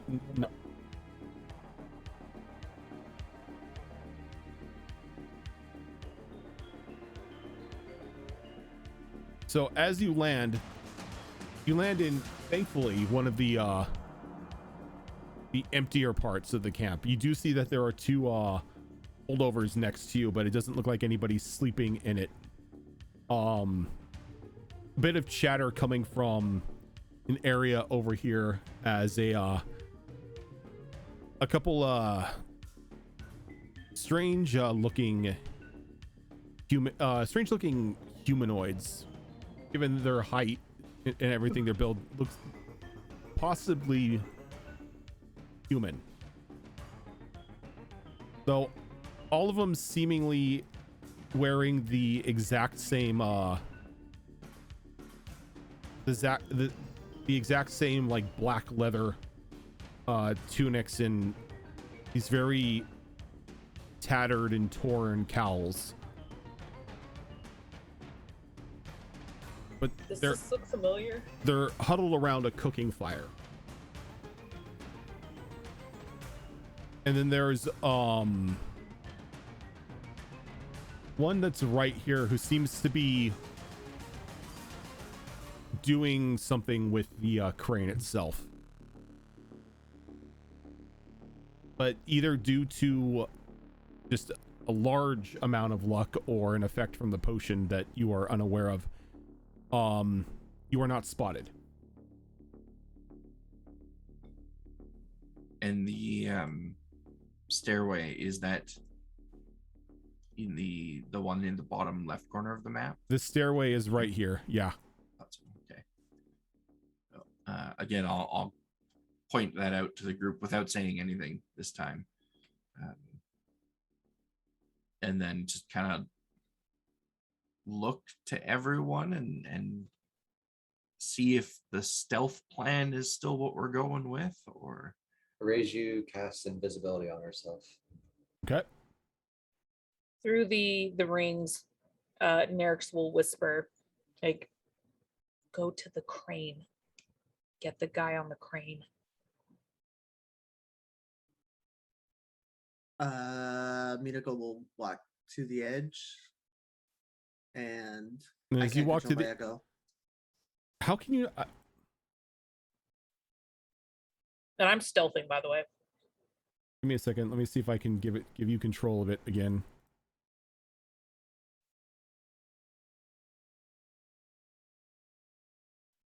You should be able to control it now. Yes. She'll send it across and she'll swap places with it. All right. Can you go ahead and give me a stealth roll for this? Yes.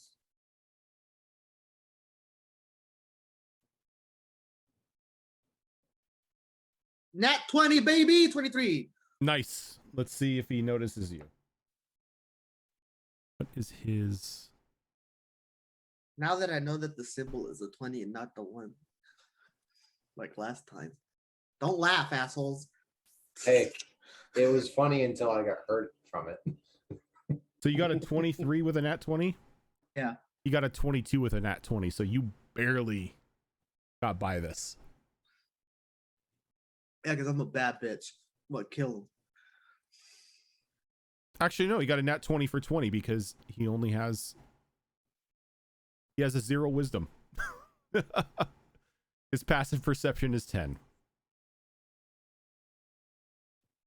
All right, so you see that he's kneeled down in front of a small, looks to be gearbox as he's switching some things out, making sure that the crane itself is in tip-top shape. At the top of the crane, you notice that there is like a bird's cage large enough to fit a human, and from the stains on the metal you can obviously see that it's been dropped into this black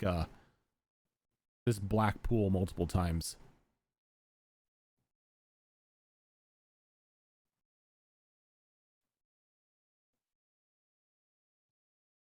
Nit has his crossbow ready to fire at that individual once Mina makes her moves on it. Yep. So Nerix does as well. So what are you doing? Reiju is going to move about here. And I think that's about all she's going to do for now. Okay. Callie? I think Callie is like the John Travolta meme where he goes into the room and there's no one there. So Where's everyone going? Follow me. Follow my footprints. She sees your footprints. Does a 17 passive perception see Reju's footprints? I would say yeah. The floor of this crater is still covered in sand. I just realized it's bubbling. So she is going to proceed is. down this way stealthily. Okay. So yeah, I want this to act like a readied action to fire when Minako attacks this person. Same. Don't forget to give yourselves a full rest, by the way. Probably a good idea. Alt 2. I am not using my blood right or anything. I don't want my fire to give away position, so it's just straight up arrow. Yeah, Okay. this is a normal crossbow bolt. It's not a snip stick. All right. I guess if everybody's ready, Minako's gonna walk up behind them and try to just like cut the throat. Okay.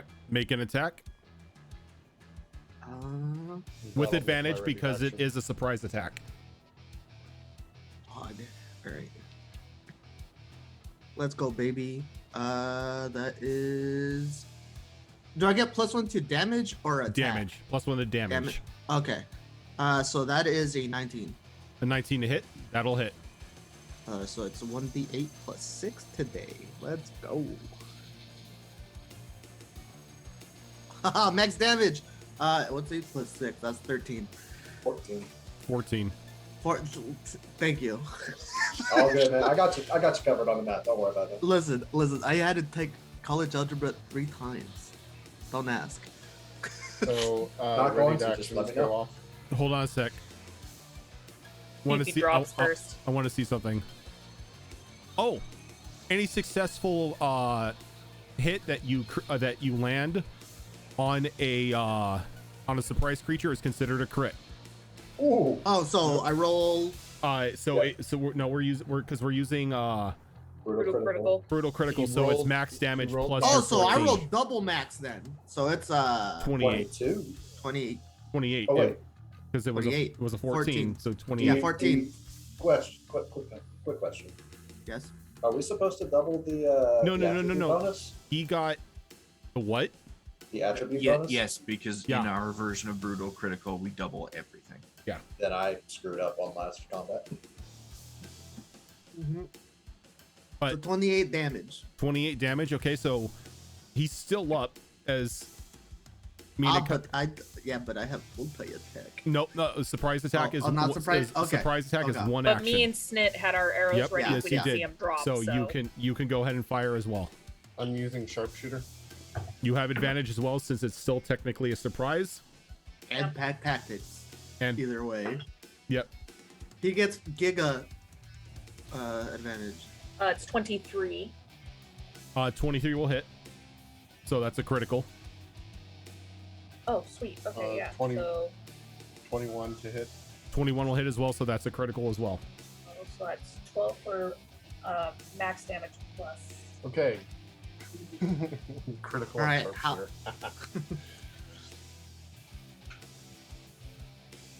Shit, almost did it again. So what did I say before? Oh no, my dex is buffed right now. So God, I love having plus 5 to damage. it's 26 damage altogether. 26, okay. Mhm. And what about from Snit? I'm sorry. I'm still doing a lot of math. Because you have Right. sneak That attack sneak and all attack that, math. bitch. I've got sneak attack and sharpshooter. Off of sharpshooter and my modifier alone, it's 32 damage before Okay, I roll. you don't even have to roll then. Okay. So Ina kind of comes up and jams the blade through like the back of his neck and out like the base of his neck and out the front. And as he's kind of like they're standing there holding it, he kind of turns around and he looks at her in surprise as he just catches a bolt and an arrow just straight into the chest as he just falls dead. Be careful of the Then others. I'm looking down towards the pit over there. What do I see? You see just a black like down there. Yeah. You see 3 robed figures sitting around a cooking fire, seemingly conversing with one another. Archie, can Minako decapitate the head? Yeah, she could decapitate the body. I mean, what is it gonna do? Resist? Yeah, okay, yeah, so she's gonna grab the head.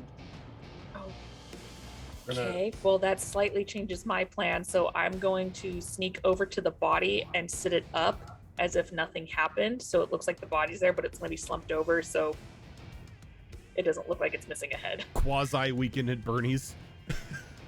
This platform here, is that still above this pit? Yeah, this right here is technically like on the 2nd floor or the 2nd level. Oh, so it's higher. It's higher. Yeah, so like these areas here are like 25 feet above the Okay. Minako's gonna whisper, who's around the same height as this person we just killed? dude's average height for a human. 5'10". We could just move along. And Nirix, you Yeah. want a new pair of clothes? I And just positioned the body, so if they look up, they see their friend going. So I'm gonna keep going. I wanna take a moment to really observe these individuals. Do the robes hide everything about their features, everything that they're wearing, and so on? Yeah, they've got like these strange like bone half masks over their face, and like they've got the black leather tunics and then like the shredded cowls over them as well. Very cult-like. Nirix, I meant as in new clothes to pass as one of them, and we get close and cut their throats. Oh, their backs are to us. We can sneak up. Callie and Reiji, what are you doing? I'm This area right here, are we able to get through it? Yeah, it's got a little bit of overgrowth, but it's not necessarily blocking you. It's gonna try and stealthily get through this area. But you don't really have to do stealthily. You're invisible. Well, for Callie and I still make noise. So yeah, I'm doing what I thought was the plan and quietly going to the stairs. Okay. yeah. And just kind of end my turn right there. It's like, instead of fighting every single person here, let's just look for our friends, please. I'm looking at the 3 tents down there. Do they look like they... Is there anything to see in them, or are they closed off? About what I was gonna ask, actually, that not, angle. they're not necessarily tents. They're just topovers. So it's just the angled cover from like the environment. Yeah, so is there anything underneath them? Just like a pile of hay where they sleep on. Can I look over the edge and see what this pit is right here? It's just like this black bubbling liquid. Is there anything on the crane? On the crane there is a bird cage that they would put a human in to drop them into it. But there's nothing in it right now. No. Okay. I don't want this to make noise. Okay, yeah. Touch it. I was gonna try to see if I could slice the rope and have it just drop, but that might make noise. So, yeah. So I'll go back to really quickly observing the 3 people around. Can I see their hands? Yeah, because they're eating right now, so you can see their hands. Are there any Roxasha hands? No. Then I'm going to stealthily fly away over to here, and I'll say in the ring in a whisper, "They're not down there." Yeah. Yeah, I I didn't see him there. So Mira's Nirix gonna- will make her back around. Yeah, Minako's just gonna keep jumping back and forth. Snit and I had the same idea. We just wanted to confirm that our friends weren't there about to get cooked or eaten or in the fair. cage. Yeah. So I just wanted to make sure. Rage, you honestly thought you were trying to pick a fight. No, I wanted to see if they, because I thought the same thing. I thought they were tense, and I wanted to make sure what they were eating were not our friends. So as you're moving through, none of them notice you. They seem to be off in their own world at the moment. Did we get a glance up these stairs when we landed in this area? Those stairs just lead up to the second level. And these lead down. Yeah, the ones the one you're going to is leading down into an area that Callie saw. And did this look like this was just a gorge that went on or something? Or Yeah, it does just like continues on. It just continues on. The quicksand river kind of widens a little bit as it goes on. Okay. No indication of the camp being further down there. No. Okay. So yeah, for the most part, it looks like the camp is like above ground with a couple tents down here. All right. So just to clarify, this right here is quicksand. That is quicksand. Oh, buddy. Okay. Then yeah, I guess we're all on the same page, and we're just gonna sneak back over to the stairs, catch up with our other companions, and descend. Is there much headroom in this pathway here? You're looking at probably about 6.5 feet. Not much headroom. Looks like it looks like it was able to fly above everyone. No, it looks like it was manually dug just to serve as a means to allow people access. Okay, I'm gonna, unless anybody stops me, I'm gonna take the lead to go down, and I'm gonna move very slowly and quietly, and I'm gonna be looking for traps along the way. Okay. Snip feels a hand on his shoulder. The way. Yeah, okay. No. Stranger danger. So Snit, as you begin to lead everybody down this narrow hallway, go ahead and give me a perception roll. You don't want to go off a passive? Nope, because you are actively searching. Nat 20. Now 20 for 29. Okay. So there's no physical traps around. It seems that they are smart enough not to, trap the only way into this cave. But it's like I do have something though. Hold on. I'm sorry to interrupt, but just to remind you, I've got that monocle infused into my goggles behind the lens of the goggles. It's not a magical trap either. Okay. So as Just you're in leading case down, it was it's something just that it would catch. like halfway, like as you get about halfway through, you feel a brief sensation, just for a split second, as if something had like touched your mind and then moved on. I'm gonna put my hand up immediately for a hole, and So I you're want to do an Arcana check to see if I can figure out maybe what that was. go ahead and give me an Arcana check. Not one of my best things, but 12. 12. Yeah. No clue. I felt something, but I'm not sure what it was. Calm yourself, Snip. We're with you. And he'll just shake it off momentarily and continue on down. Doing Okay. the same thing he was doing before. So you all begin to descend into the cave itself, and you go through this small, like very claustrophobic, not claustrophobic, but how would I explain this? It's a very large spiral staircase, but it's very thin with no railings on the side, and you can only go one person at a time down this thing. Oh, so we're going single file. Single file down this thing, and it goes down Probably a good 50, 60 feet until you reach the floor What, below. it's only got the wall on the one side. And It's then got it's no. Like nothingness? once you go down here, there's no wall. It's like they dug straight down and they cleared the area out around it. So there's only just this stone spiral staircase that leads down 50, 60 feet before you land on the cavern floor.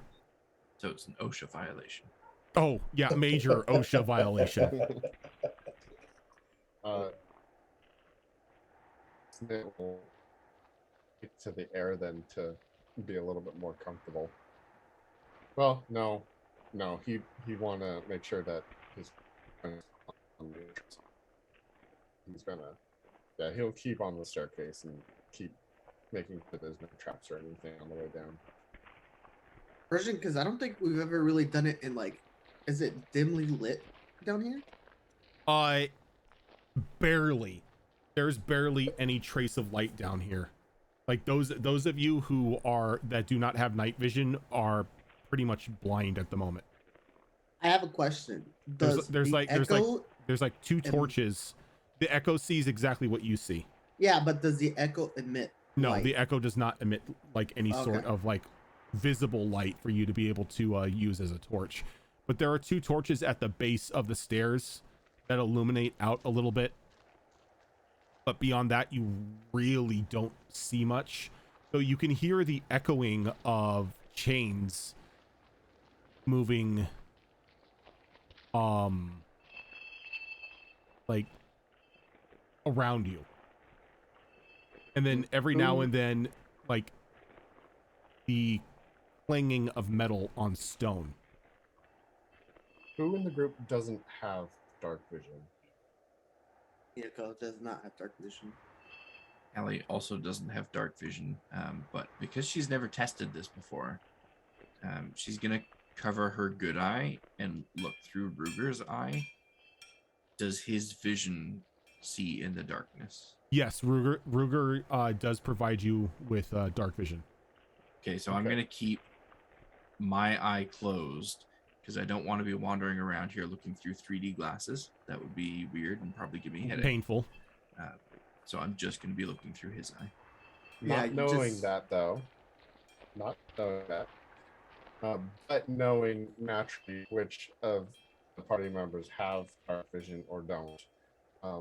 Snit's going to take out 2 coins and using the magical tinkering feature of artificers, he's going to make each of them have a 5-foot radius light.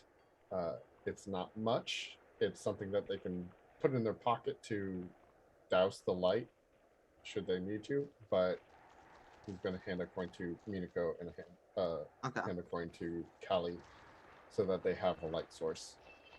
Yeah, pretty much 2 people that don't have dark vision. If you look at Minako, you just see the rim of her eyes glowing, and that's it. You gave us we gave them glow sticks. Those of you who currently at the moment do have dark vision, what you see is the walls are lined every about 10 feet with these very frail looking chained humanoids. Tattered clothing, all of them very weakly slamming pickaxes into the cavern wall as if they're expanding it.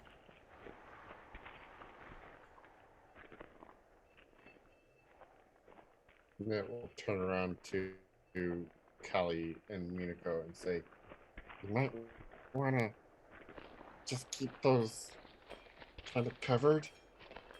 Make sure you don't shed the light too wide. Don't want to bring attention. Got it. Yeah, Minako will pocket it for now. And I'm keeping my eyes on the stuff on the ground, but continuing to move down. Chet, why does it sound like because we can all hear the clanging, right? Yeah. I was like, why does it sound like it's a mine down here? They've got people chained up Money. I don't know what for, but that's what it is. As you're standing there, you begin to hear whispers kind of echo throughout the cave as the humans or the humanoids on the wall all stop moving completely. They stop working on the walls and they kind of just drop their arms and they look up to the sky and they all begin to chant. Yeah, what's happening? Rachel just kind of instinctively covers her ears.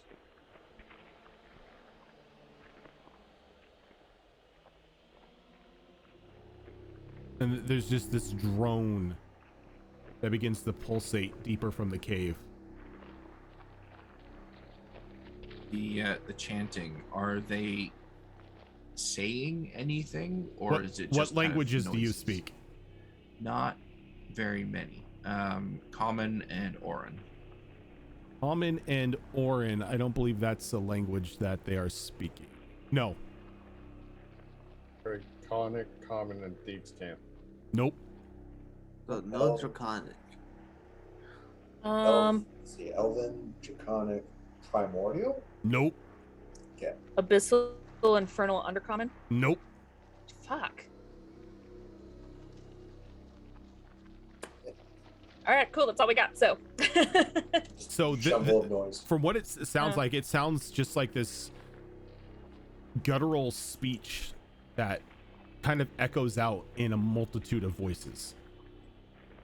And are they just catching up? Sorry, are they dressed in the robes that we saw earlier? No, these are chained up humanoids that look very frail, that had been working on the cavern walls with pickaxes. Oh fuck! This is some Temple of Doom shit And happening then here. like they all in unison kind of just like stopped, dropped their arms and kind of looked to the sky and just began to chant. Was their arm motion this? No, it's just their arms are just So like praise the sun. their arms are hanging down loosely next to their hips. Oh. Ooh. Yeah, they're reaching for the other place. If no one's done it before, can I scan them and see if any of them are our compadres? Do you have dark vision? I do have dark vision. Okay. You can give me a perception roll from where you're at. I'd like to as well, using my scope if it helps. Okay. Oh, I saw the nat 20 and it rolled over. Me too. 17. 17. Mm-hmm. What about you, Snit? 22. 22. Every one of these beings, every one of these people down here look like they've been down here for months. Mm. None of them look to be none of them look to be your friends, though you do notice that there are like around the side, like on the back of the jaw and around the ears, there are like these very thick black veins that kind of are like spreading out a bit, and it's all on the right ear. Oh. Yeah, I'm gonna relate to the group very quietly through the rings and everything, say like, oh no. The one from the guy that we interrogated, that wasn't black veins, was it? It was just regular plant veins. Yeah, it was just the plant veins. Okay. Also forgot I have remnants of that. I should have used that because that was paralysis. God damn it. I totally forgot. Okay, can I do a follow-up check to see what that potentially could be? If that's something I've seen before on my hunts, whether it's a creature or something. Or some tonic. What sort of check would you like to make? Oh god, what would be? There's something I could do specifically, kind of, sort of. For my hunter's bane, this could be anything: history, investigation, nature, religion, or survival. Okay, maybe more of a nature. A nature? Yeah, you can give me a nature check. Let's see what your nature can. trying to think because I'm like, what? Well, half of these are the same no matter what I do, but you know what? I'll do Arcana actually. I'll do an Arcana check.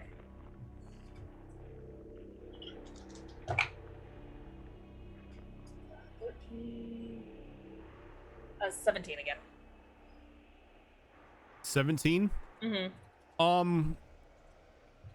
You do know that there are various species out there that can cause such an action or an affliction to people, sometimes through venom or other means, but you can't necessarily put your finger on it. And it's all on the right ear. Okay. Guys, I can't tell if this is some sort of affliction or control, but there's some black veins sticking out on the right side of their head. Yeah, I'm not sure that down there. Maybe we should go back up top to the first level. Do you think they didn't get them this far down here in the night? I mean, You it you looks didn't pretty see hard. you didn't see anything top level. But with Oh, on both the you first and level? with both you and Ruger, you saw nothing that would be that would give away exactly where they're at. There were no cages or anything like that up there. There were a few of the top overs where like the camp members would sleep, but it was rather empty at the time being, as they've sent out a large portion of their crew out for hunts. Mentioning Was- the control part, could I possibly do a religion check, since we've kind of dealt with mind control before with the Dreamer and with one guy, the judge who basically... No, because this would not be a religion. Like, there would be nothing for religion to do. Okay. Then I speak into the ring and say, I think we should just keep moving, keep an eye out. Yeah, Make sure we can find we them. keep going, we keep looking. Was the I don't see them either. Was the knowledge of the harpy, was that like made common knowledge to the whole group, or was it just like the people that interacted with? I don't know if Reiju shared that with the entire group. I shared it with Nerix, and Callie shared it with me, but And I I'm shared it with basically Nyx. just Or Nyx, wow. Nerix. Snit! Snit's there, snit. So, if you were on watch, you probably knew something.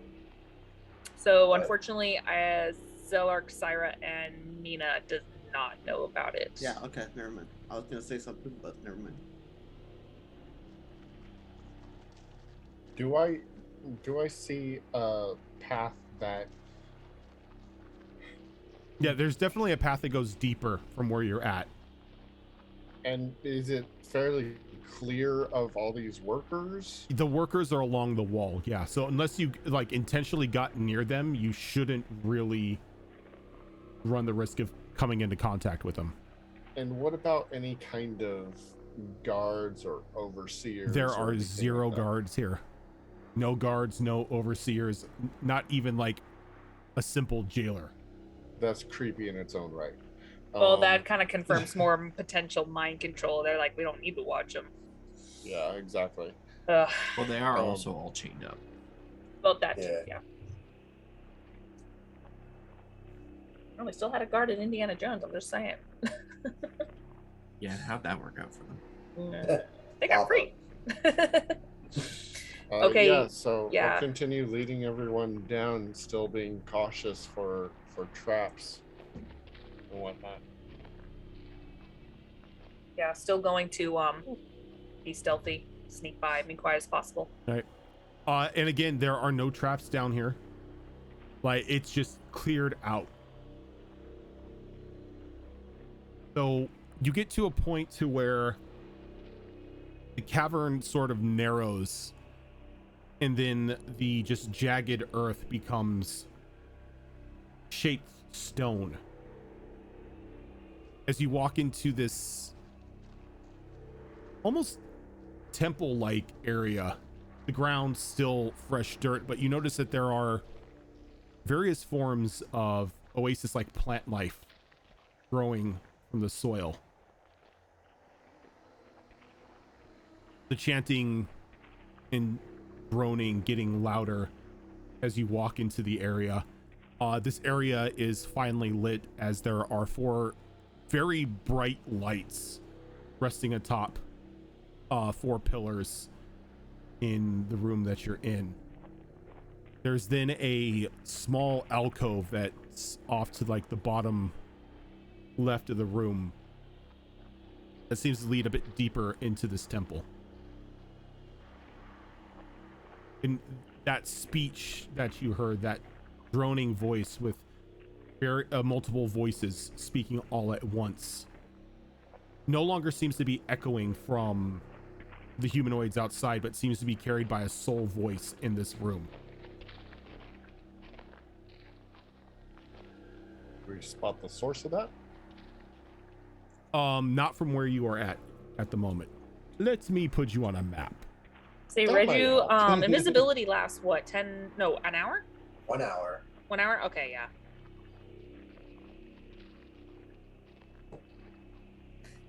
Ah, I accidentally copied all of you when I put the lights on the map. Give me a moment.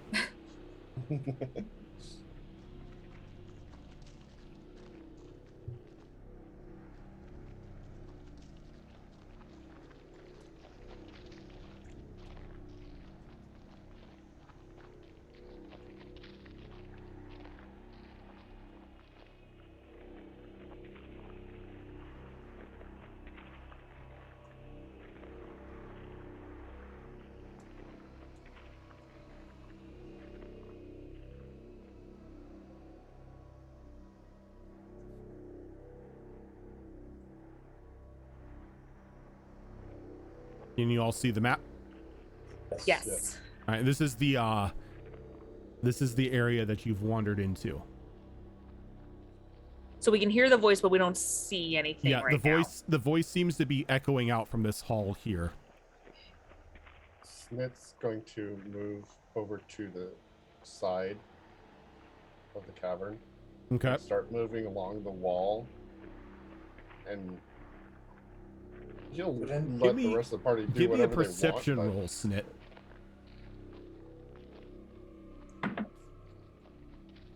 But, 21. You notice that the soil in this area seems loose in various patches, almost as if something's been tunneling.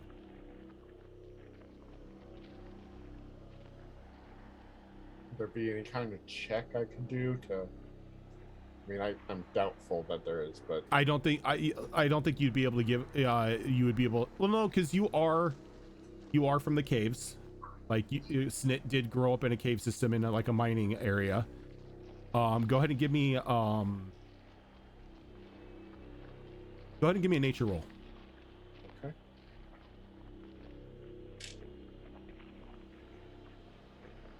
Knocking over dice.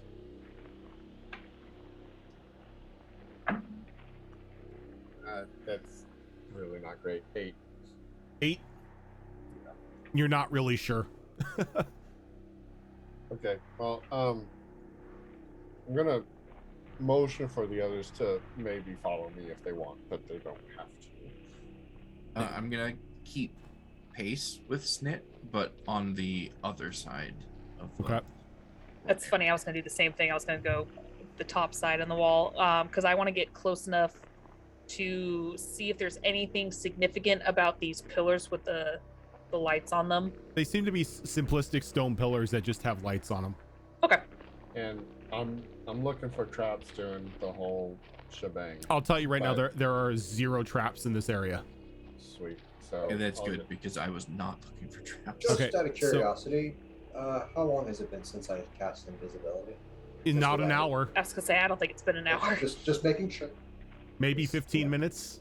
Okay. She'll just walk slowly in the middle. Okay. And as all of you begin to draw closer to this hallway, the voice down the hall begins to get louder and more excited, as you can now hear the voices outside in the the cavern begin to pick up as well. And there's a slight rumble on the walls as you can begin to see these archaic runes kind of trace in this soft purplish light and run down this hallway, but only in a light trail, as if they're being pulled in. They don't remain for very long. Was this something that we noticed before? No. Or it's just happening It's now, just so happening we're now. closer? If you don't mind, Something's should happening. I take the first look? Just be careful in case something by whatever means can see you or trigger. Just be careful. I'll try to be. Just hold on for just a minute, okay? Yeah. She'll just kind of walk around the corner, just avoiding the walls and just lightly stepping. She gets to about there. She's able to see right up to about there, I guess. Yeah, like, and here all you see is a bright light sort of emanating off the left of where you can see. In order to get like the full vision of it, you're going to need to be here. She will get to about there. Has she noticed anybody around? Nope. She'll walk over and All right. take a look. So as you get there, Uncomfortable. the voice kind of stops, and then there's just this boom of air that kind of rushes out towards you. It doesn't really push you back, but you can see that there's this large orb in the center of the center of this alcove that now has these purple lines traced to each one of the sarcophagi in these small semicircles. Every one of them glowing with glowing with those archaic runes. And there's a singular being standing in front of it, about 6.5 feet tall, large, like oil black robes flowing from it. Its skin like this soft, dark purplish, bald.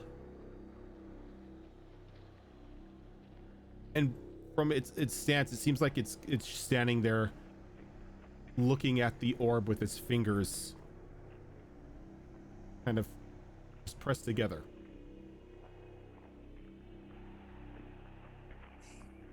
Are you going to stand there and just stare at me, elf? Actually, I had a question for you. Questions? Yes. I guess I have time for questions, but not for very long. I am on a tight schedule. And then he turns around, and you can just see this squid-like face looking at you. These very long tendrils just kind of hanging from where his mouth would normally be. She will slightly bow respectfully. The 3 new additions from yesterday. And that's what he looks like. That's a cool picture. He's like, you bow. Out of respect. Strange. You respect. This is not our place. You are not from here, little one. No. I don't think you're from there either.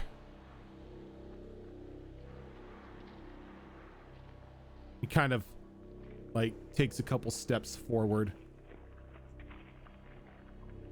From where I'm from, where you are obviously not, we would be mortal enemies. I have no quarry with someone I've just met. That makes one of us. Why is a drow in my lair? And why should I not have my pets just rip you limb from limb where you stand? Because we just want our friends back. What friends? The 3 new additions from yesterday. And kind of like glances back at the sarcophagi. They're disposed of. Would the rest of the party have heard the conversation begin? Yeah, it's like the way that like that hallway is shaped, it carries an echo. Because I'd be moving up. But probably trying to stay out of sight still, but Now, you cannot have your friends, but you can join them. and I'm ready to shoot. And at that point, I bite my finger and smear blood on my bow and set it aflame. He kind of raises he raises his hand up. We can do this easy or hard, your choice. Good question. No more Where are they questions. going? And he kind of like takes his fingers and like sticks them underneath the tentacles and makes like this very strange high-pitched whistle as the earth begins to like rock and shake around you, and bursting out from the area from behind you and then straight next to you, Reiju, are these two large Umber Hulks.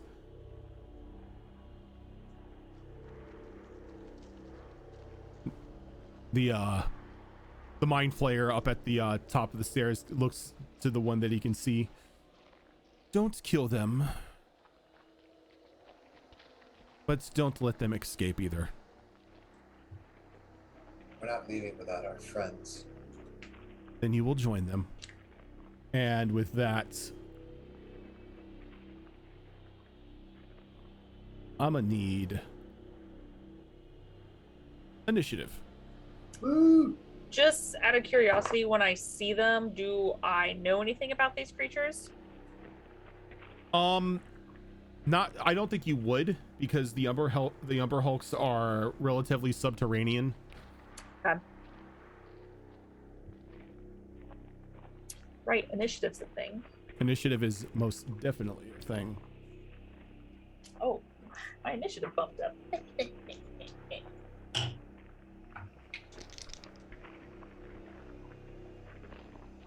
Yep. Well, that really sucks. When you roll low.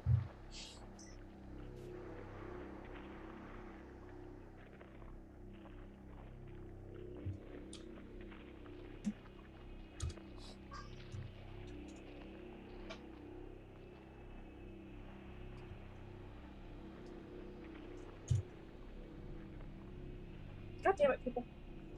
What? While everyone's getting their initiatives in, can you describe the room three-dimensionally a little bit more? Like, are those pillars floor to ceiling? The pillars are indeed floor to ceiling, and they're on like singular landings on going up the steps. So Okay. each one of the where they're on the stairs themselves, they do have a secure foundation underneath them. Okay, and how tall is this room? This room is roughly 12 feet. Okay, so nothing too far out of reach or anything. Nothing but too far out of reach. still Yeah. something. Mm-hmm. Sitting here, and as the stairs go up to the platform, the Mind Flayers, or are they going down? They're going up. Okay, so as they go up, does the roof stay the same level? So at the top of the platform, it's a shorter roof? No, Or the does roof it go sort up of with it? angles up with it. It sort of angles up with it to make sure that it's always keeping that 12 foot. Okay.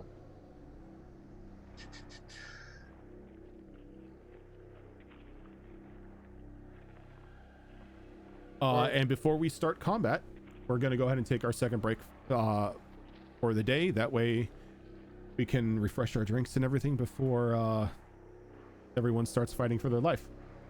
Combat! Stick with us, everyone. We'll be right back.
And we're back. Hello. Outside of that, it was still a really good movie. So wait, Pokemon wasn't it? Yeah, Pokemon's in the movie. Oh god. Alrighty. Ninja Jacksepticeye and Dan TDM and some other dude. Alright. Okay. Callie. Start us off. This is one of those fights where I'm not comfortable being the lead. I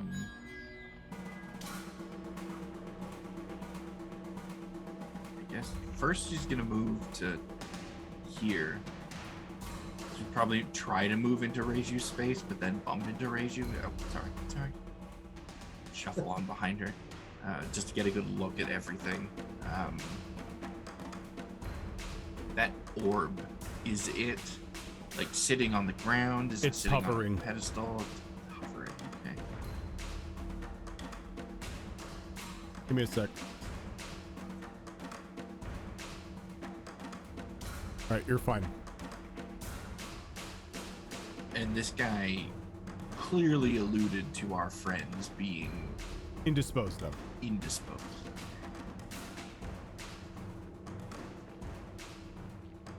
Would I have any inclination to realize that he may be referring to those sarcophagi, as in they are in them? I don't. From where you were positioned, I don't think so. As you didn't necessarily see him look back at them like Reiju did. Okay, it's fair. So I think in that case, knowing that Reiju is invisible and not clearly knowing that this guy knows where she is, she's going to try to keep this Umber Hulk off of her. So she's going to walk up to it and start pummeling. Okay. She's going to move. God. Yeah, she's going to move here. It's unfortunate. She's going to use her bonus action to first spend a point of ki and concentrate on her aura, making it noxious. So when that guy starts his turn, he will have to make a con save as this 5-foot aura spreads out from me. Okay. And I'm gonna punch it. I'm not gonna punch it. What'd you roll? 14. No, you're not gonna punch it. I'm gonna try and punch it. 16? 16 does not hit. I'm gonna do nothing. I mean, they're giant bug people. I'm a city slicker. This is kind of creepy. Yeah, they're giant cockroaches on steroids. Wait, if Callie's a big city slicker, does she wear like the big puff jacket, a sideways New Year's Yankee, and Tim's? I'm not from New York. And she says dead ass and for real a lot. Reiju. Not really caring about the Hulks. She's going to walk up to about right here and just kind of still like staring down the illithid. Her hands begin to glow. And he just kind of stands there with like his hands relaxed behind his back. As she starts to punch divine energy at the orbs. All right, and as you throw your punches, you see them slam into invisible barrier, like right at that line of where he's standing.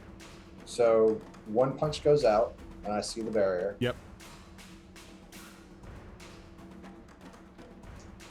Figures there'd be some defenses. And she will continue her movement back down. It's about there. Okay, so when you throw your first punch, your invisibility breaks. It does. Yep. And then I will spend a key point to double tap the Hulk. Okay. So first attack. going to be a total of 19 19 will hit. for 6 points of bludgeoning. And then her second attack, much higher, so that's definitely going to hit. For 4 damage. Okay. And that will end her turn. All right. The moon flare.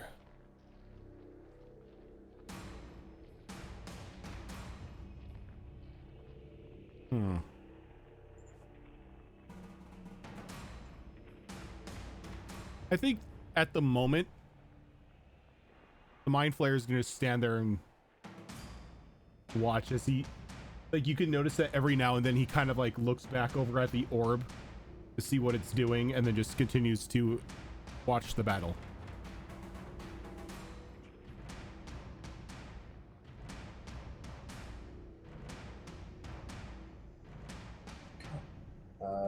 She will kind of take note of that.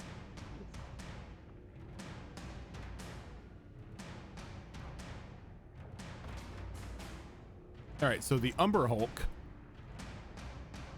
it's got a couple people around it.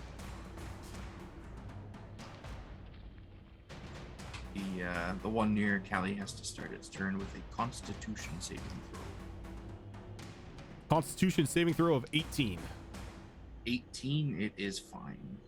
All right, and it's going to make 3 attacks against Callie. Oh, As that's it's unfortunate. going to throw out 3 claws and then do a mandible attack. Or 2 claws and a mandible attack. So claw 1 is going to be 15. Miss. Claw 2 is going to be 21. I'm sorry, That will hit. 24. That will also hit. Okay, so you're going to take 12 points of slashing damage. And then the mandible is going to be a total of 18.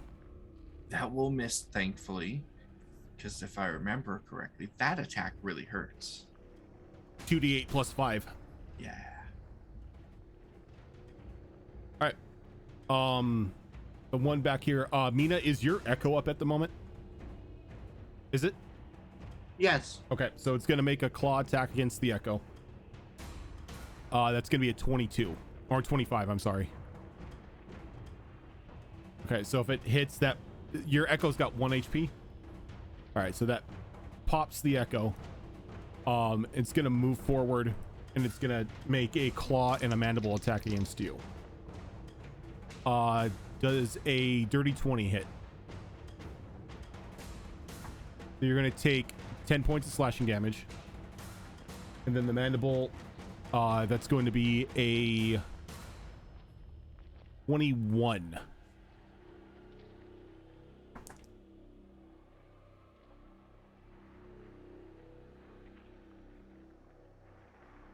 So you're going to take 18 points of slashing damage from that as it bites you. Snit, before you start your turn, can I get a charisma saving throw from you? Has to be charisma. Has to be charisma. I don't have a negative yet. Fuck, that's a lot of damage. How does a 17 do? You're fine. As you can see the like the hexagonal shapes on the Umber Hulk's eyes kind of like shimmer and move around, kind of giving you a bit of a headache for just a brief moment, but you're able to shake it off.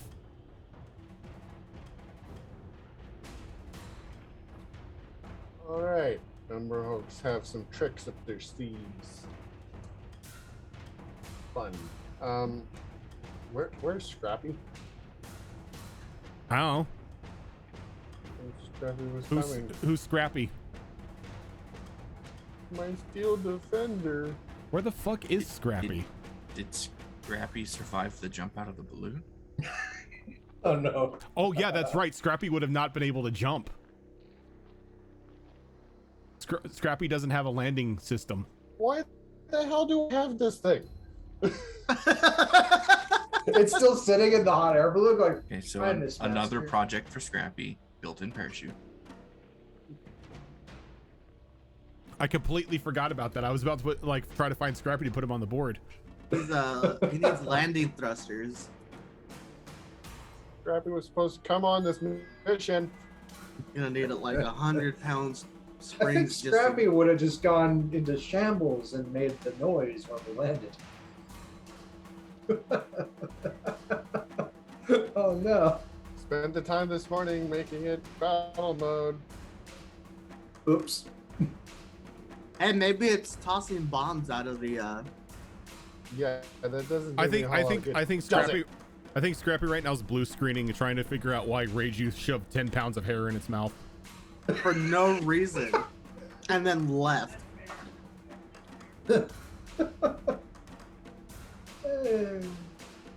We'll see. All right.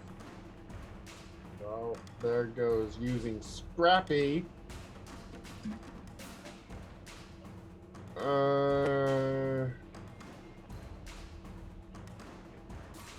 It's a construct, so I wouldn't have been able to use the potion on it instead of me because I didn't even use my potion.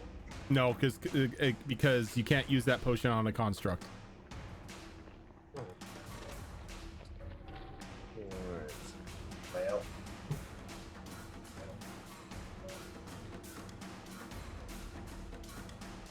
Okay. Anyways, well, there's two ganged up on that one. Can't leave Mina dealing with that one by herself. I'll fly up a little bit to get a better angle. And I'm going to attack the Umber Hulk that Mina's dealing with using sharpshooter.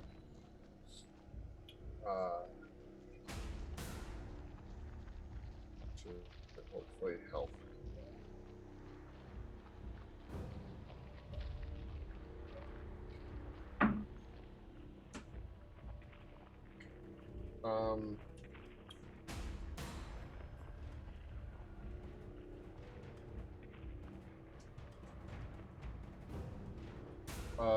Does an 18 hit? And 18 hits.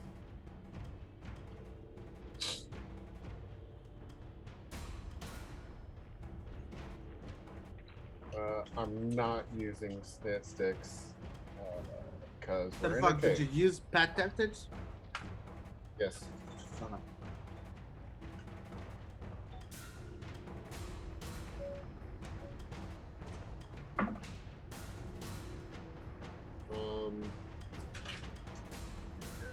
So that's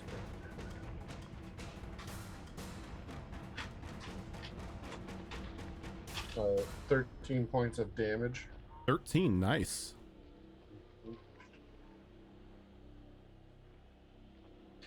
And then I'll. Oh wait, sorry, no, I did sharpshooter. 23 points of damage.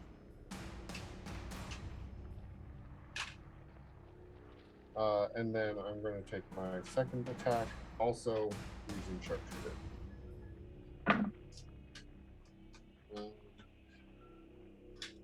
23 to hit. 23 definitely hits.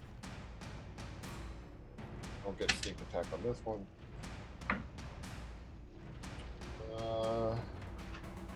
19 points of damage. 19 points of damage. Yep.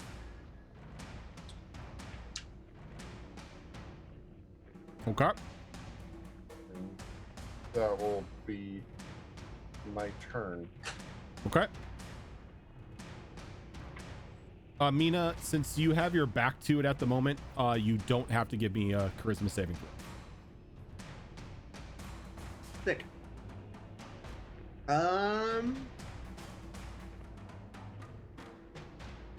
So Minoko will just like snap her fingers and conjure up another echo, like Where at? like floating around its head. Okay. And then she, seeing the hypnosis thing like that it tried to do, she's going to keep her back turned to it, and she's attacking with the Echo, which has multi-attack. Okay. Since she has it. So. Well, this first hit doesn't hit. What'd you get? That's 13. No, 13 won't hit. Umber Hulks actually have a decent defense. You want some awesome leather armor? Make it out of Umber Hulk hide. But what about a 17? 17 will not hit. Motherfucker. All right.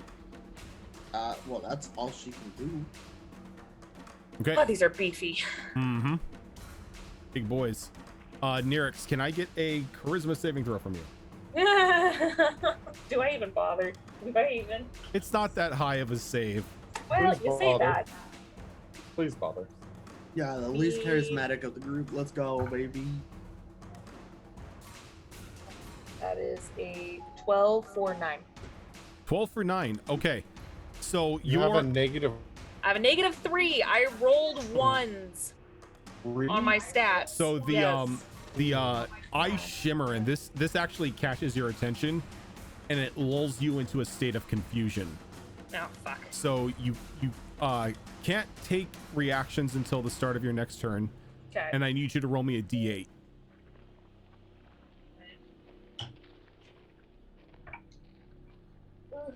That's a 6.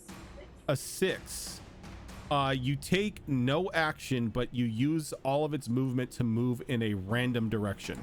Oh, no. Okay. Into the wall. Do I roll to see which direction I go? Yeah. Okay. D4, north, east, south. Yeah. 3, so that would be south. So I'll just start wandering weirdly down to the south, just like, what's happening? Now I'm doing the John Travolta, like, what? Yeah, you're just kind of doing that. You're kind of like tracing your arms along the wall, just getting near Callie. Yeah. Just I'm doing that thing where like the control's stuck on a truck, the remote control truck, and I'm just like gliding. I just like hit the wall and just keep going. Mhm. Just T-pose glitching into a Yeah. wall. Yeah, that's what confusion Just is. sliding. It's just confusion Yeah, you is just- just you T-posing. Yep. Callie, can I get a charisma save? Well, fuck my turn. You sure can't. Damn, you told him. Ooh, this is good. Okay, I rolled a 19 for a total of 17. You are good. You are not confused by That's very good. the hypnotize. Nick it. Yeah, I'm gonna keep pummeling this thing and hopefully actually hit it this time without rolling a 6 or an 8 on my die. In fact, we're not even gonna use that die anymore. That's better. That's a 23 to hit. That'll hit. That's going to be 8 magical bludgeoning. Okay. And yeah, sure, we'll give this a try. I'm gonna need another Constitution saving throw from that one as I attempt to stunning strike it on that blow. That Constitution saving throw is going to be a 6. Ooh, that is gonna fail. So it is going to be stunned Yep. till the And end of my next turn. they Yeah. are not immune to stun. Right. Son. Remind myself. Stun Does it features, do its eyes just go? Fails strength and dex. Attack rolls against the creature have advantage. That's what I'm looking for. Okay, punch number 2. Is going to be a dirty 20 to hit. Dirty 20 will hit. And that is going to be max damage for 11 bludgeoning damage. We're 11, going you to- said? Yep. We're going to spend another key point to flurry of blows. First flurry attack is going to be 22 to hit. 22 hits. will be 7 bludgeoning damage. The second flurry, those are 2 18s, so that will be 26 to hit. That'll most definitely hit. That will be another max for 11 bludgeoning. Okay. That is the end of my turn. All right. So as soon, I should have said this before. Oh no, never mind. Praise you. Yeah. Go ahead. Oh, okay. Noticing that the Hulk has been duped, she's going to just lay into it. So first one is that's definitely a hit with like 24. So 24 will hit. 6 points of bludgeoning damage. Okay. That is a Kraken on the die. That is a crit. So that is 6. brutal. That is brutal critical. Okay, so That's max damage on your die plus your ability modifier, and then you roll normal damage plus ability modifier, and then you Okay, total so them together. total of 13. 13 is max. 14 is max. Okay, total. 14 is But- max. No. I rolled a 3 for the other part of that. No. What is your max damage to begin with? 7.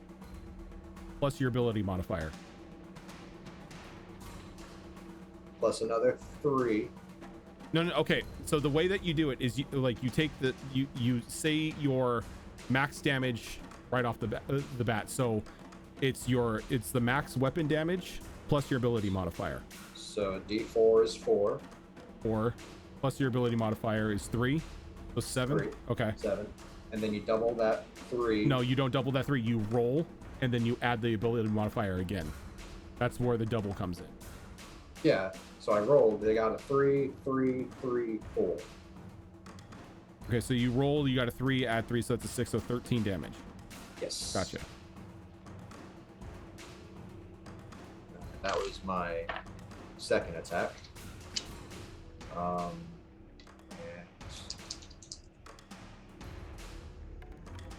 let's see. Yeah, the third attack, because I'm using my key point for this. Okay.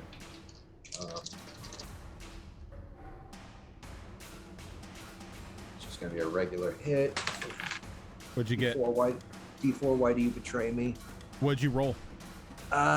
It's a 4 on there, but I have No, to get what- it from behind my TV. I was gonna say, what was your attack roll? Another 24 total. Okay. So another 7 points of damage, and I have to Alright. go retrieve my die.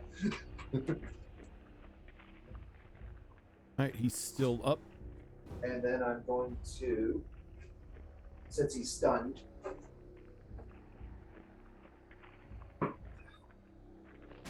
just going to reposition a little bit.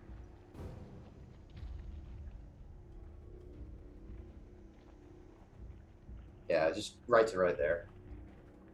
Okay. And let's see. I think. Let's see. That was my bonus action, my action, and my move. So that's it. Okay.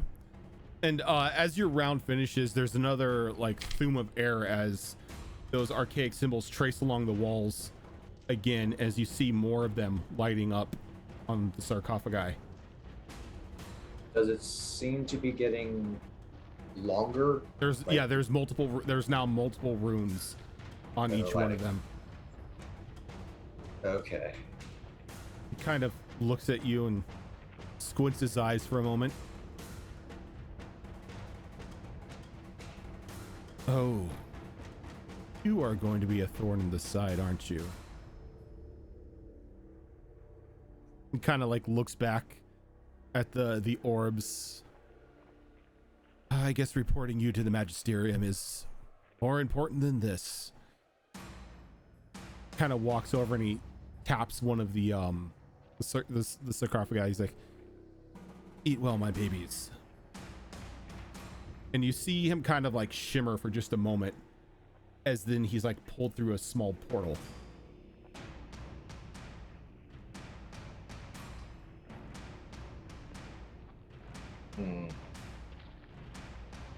So he just bamfed.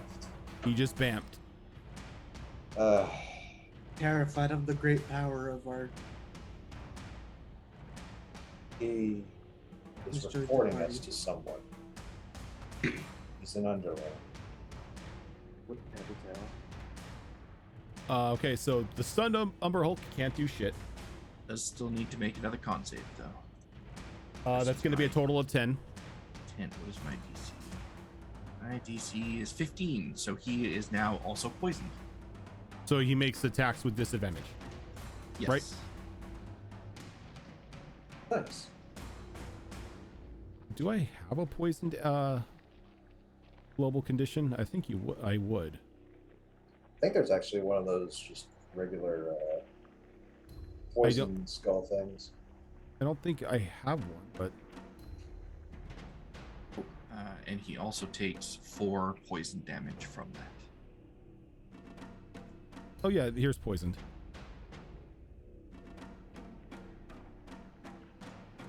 Oh shit, Rage died and came back to life. It's happening again. What do you mean? I was messing around with buttons. Sorry. There was a red X over my character for a moment. And you said he's taken 4 damage?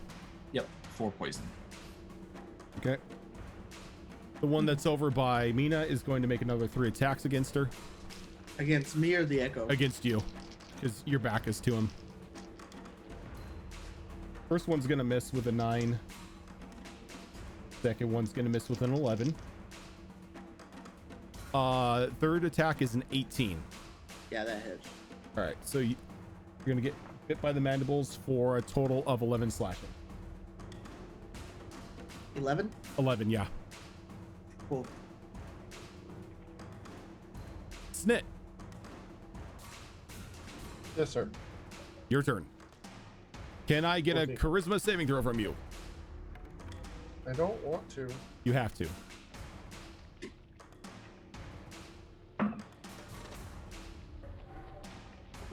Hey, 16. A 16, you make it. You're still fine.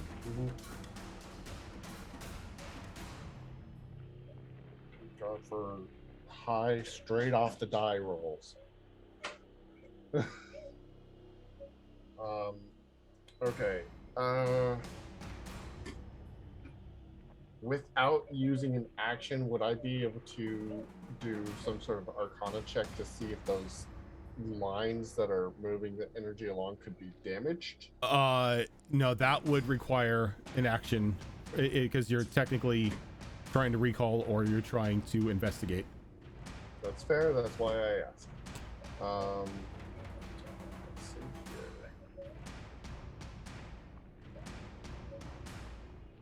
here. The Umber Hulks, which is looking the worst of the two? The one that's currently poisoned and stunned because he's kind of getting jumped by 2 monks at the moment. Yeah, I'm going to get in on that and just hope that I might be able to take it down. All attacks are, well, all my attacks against it would be at advantage anyways, so.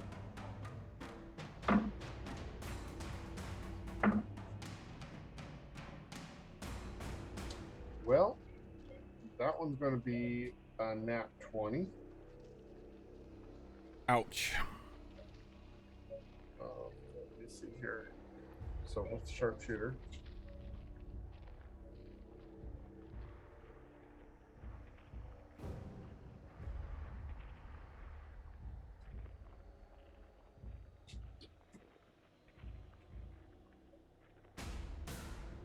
Sorry, hold on. All good? And then I roll. 47 points of damage.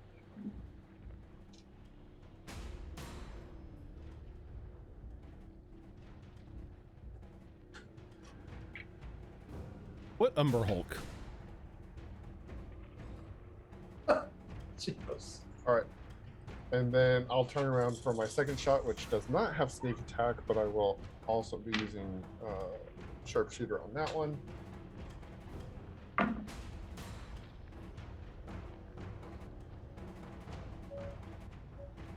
18 to hit. 18 hits. Okay. So let's think.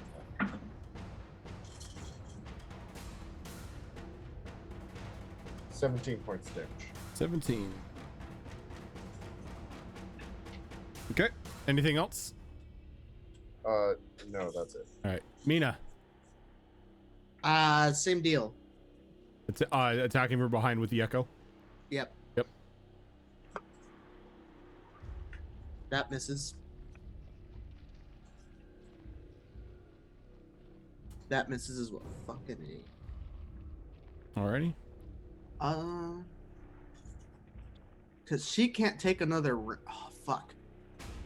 Yeah, she can't take another round. She's just gonna risk the attack of opportunity Okay. and move her thing. Cause she can take a hit, but not all three of the. 15. others. Was it That 15? misses. Okay.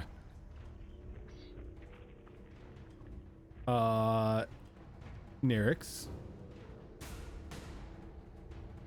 Your turn. Am I still confused? No, you are not confused. Because Okay. because the Umber Hulk that was confusing you is now dead.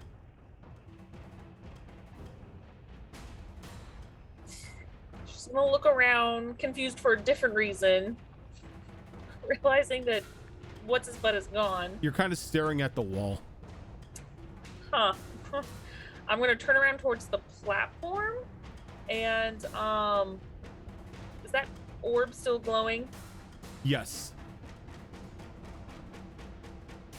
There's a barrier around it. There is a barrier around it. And whatever person that was there just teleported away. Fuck. Alright. I will turn and try to shoot at the Umber Hulk. All right. So give me a moment. Also using So sharpshooter. when you turn and look at the Umber Hulk, I need a charisma saving throw. She was confused. She doesn't know what's going on. No one told her not to look.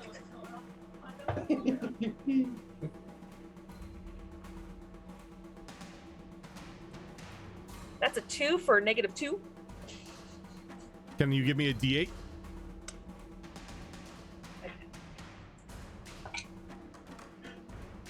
Two. 2. You just stand there doing nothing. Cool. I'm the best. Cool. All right. My turn. Callie. The most useful member of this group right now. Well, Fine, you're fine. Stand there and look I awesome. don't think Callie knows the risk of getting close to these things, so she's gonna try and get close. Okay. She's gonna try to Okay. go to there. So as soon as you get here, I need that charisma saving throw. That'll be a 4. You are confused, so I'm gonna need you to roll me a D8. Is it D8? No, that's D8. 8. 8. You only make one melee attack against a random creature. And there is no creature within your range at no, because Snit's up in the air. Yeah, so there's nobody in your range, so you just stand there. Okay, I'm not gonna argue that. I could, but I'm not going to. Well, it says a melee attack. Yeah. And I know you can make your melee attacks ranged. I can't make them ranged, but I mean the ceiling is only 12 feet high. Mm-hmm. But So even if Snit's flying, I'm the one that can shoot range. the thing is you can't. Oh, I see what you're saying. yeah, I mean I don't want to argue to hit Snit because I adore Snit, but All of a sudden, he would still Shorty be in can- my range. Because you could definitely I'd just be jump up and punching strike. up diagonally. Well, it says you can only swing. You don't get to move. It says or on a 7-8, the creature makes one melee attack against a random creature, or it does Yep. nothing if a creature if no creature is within its reach. Yeah. So if Snit is still technically in your reach, then yeah, you would make an attack against Snit. Yeah, I'd just be really awkwardly punching diagonally upwards. Okay. Yeah, but then if you have to jump, that's not your reach. I wouldn't be jumping. I could do it from standing. You have a reach of 10 feet, don't you? No, I only have a reach of 5, but I mean the ceiling is only 12 feet high, so I'd be punching his feet. Yeah, pretty much. Well, that's a good point. All right, so you're punching him in the foot.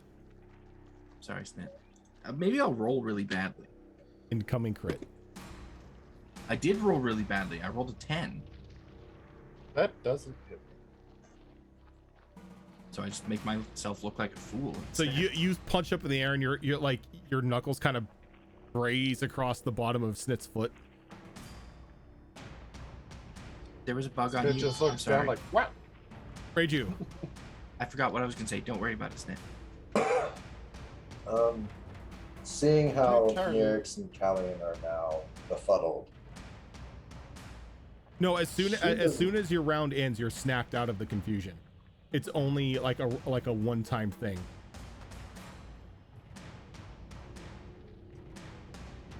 if I get to here, will I see it? But every round. Yeah, if you get to here, you'll get to there, you'll see it, and you'll have to make a save. Yeah, I'm gonna have to make a save then. Okay, give me that save. Alright, let's see. Charisma save. Go. Oh, hey, not bad. 22. That'll save. She will finish her move. And then she will cast a spell. She's going to try and inflict wounds on this thing.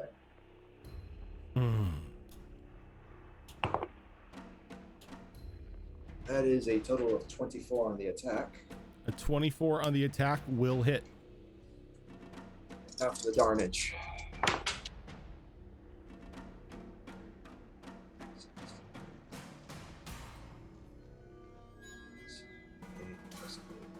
$16 necrotic damage. Very nice.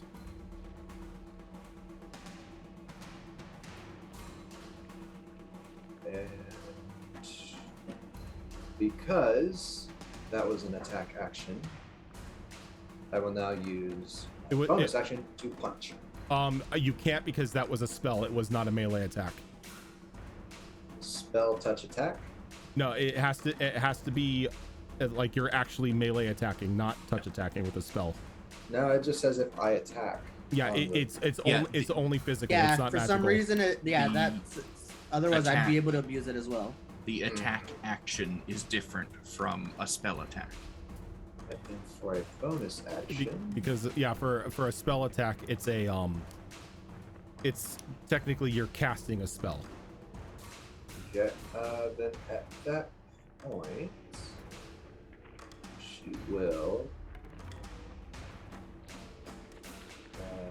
use a bonus action to use the dodge action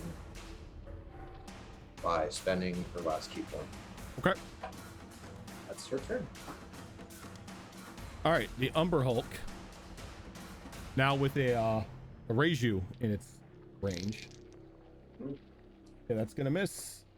That's gonna miss. Does a dirty 20 hit you? Did you roll a disadvantage? Does a dirty 20 hit you? Damn it.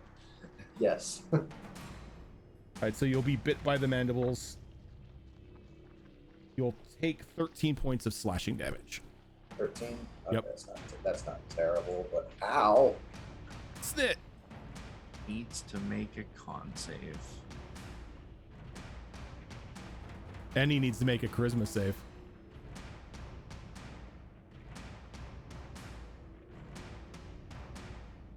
Hold up. Okay. So wait, that affects everybody, not just enemies? Yes. That's Anybody why who starts their turn in it. I try to only do it around Nyrix because she is resistant or something. For now, yeah. I think so. Alright. Resistant against what? Poison. Poison? Poison. No, not until next level. Oh, okay. I'll stop doing that around you then. Yeah, next level. Next level, I become immune to poisons and acids, Good I think. to know. Yeah. That's the best part. Not even resistant, immune. It's great.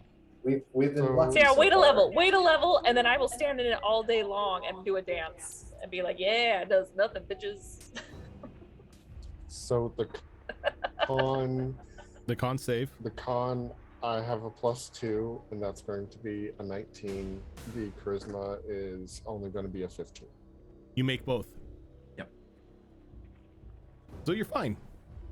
Because the save for the charisma is only 15 for the confusion. I was expecting higher. 92. I'm glad. Oh shit. Okay. Yeah. So that one Umber Hulk's still up. Snit doesn't like that. So yeah, sharpshooter attacks against it.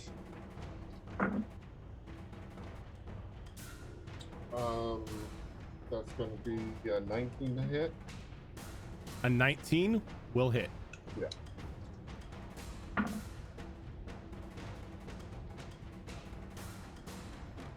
.22 points of damage. All right, and it drops dead. Okay. And as it falls dead, you So, notice my- that the chanting and the drone and everything have stopped. Really? Though you could see you see another row of archaic sigils run across the wall into like the semi-chamber and then light up another row on the sarcophagi. How thick are those lines? How thick are the lines in the wall that There are no Yeah. actual lines in the wall. It's like the runes are being pulled from another area and they're just running along the wall to the location that they need to be at. Okay, so not having seen the barrier, and as the player hoping it's not still up, but Yeah, Minako's running. Once Snit's combat's gonna over, fly she's forward. running. Snitch, wait. And Snit wait. flies right through it. Yeah, like Oh. Guess the barrier doesn't work against physical. because Minako's an idiot. She What is is going to hold on, Snit was also there too, so what are both of you doing? Minako is Um, slamming her sword into the orb, trying to destroy it.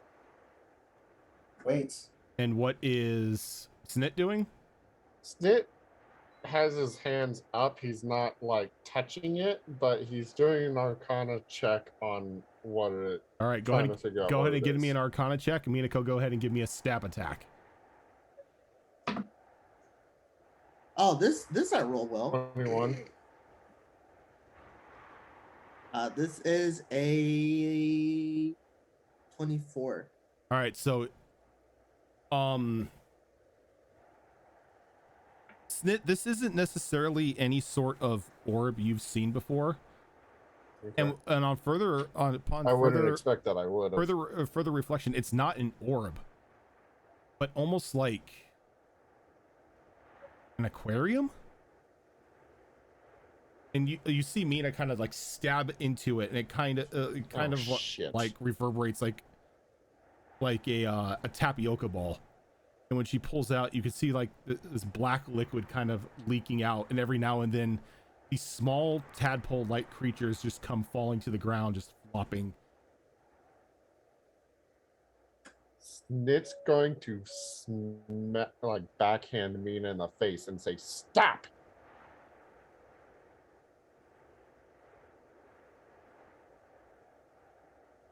And you could see that the inside of this aquarium is now draining of that liquid. It's just pulling at the floor, and just more and more of these tadpoles are come spilling out, and they're just flopping in agony on the ground.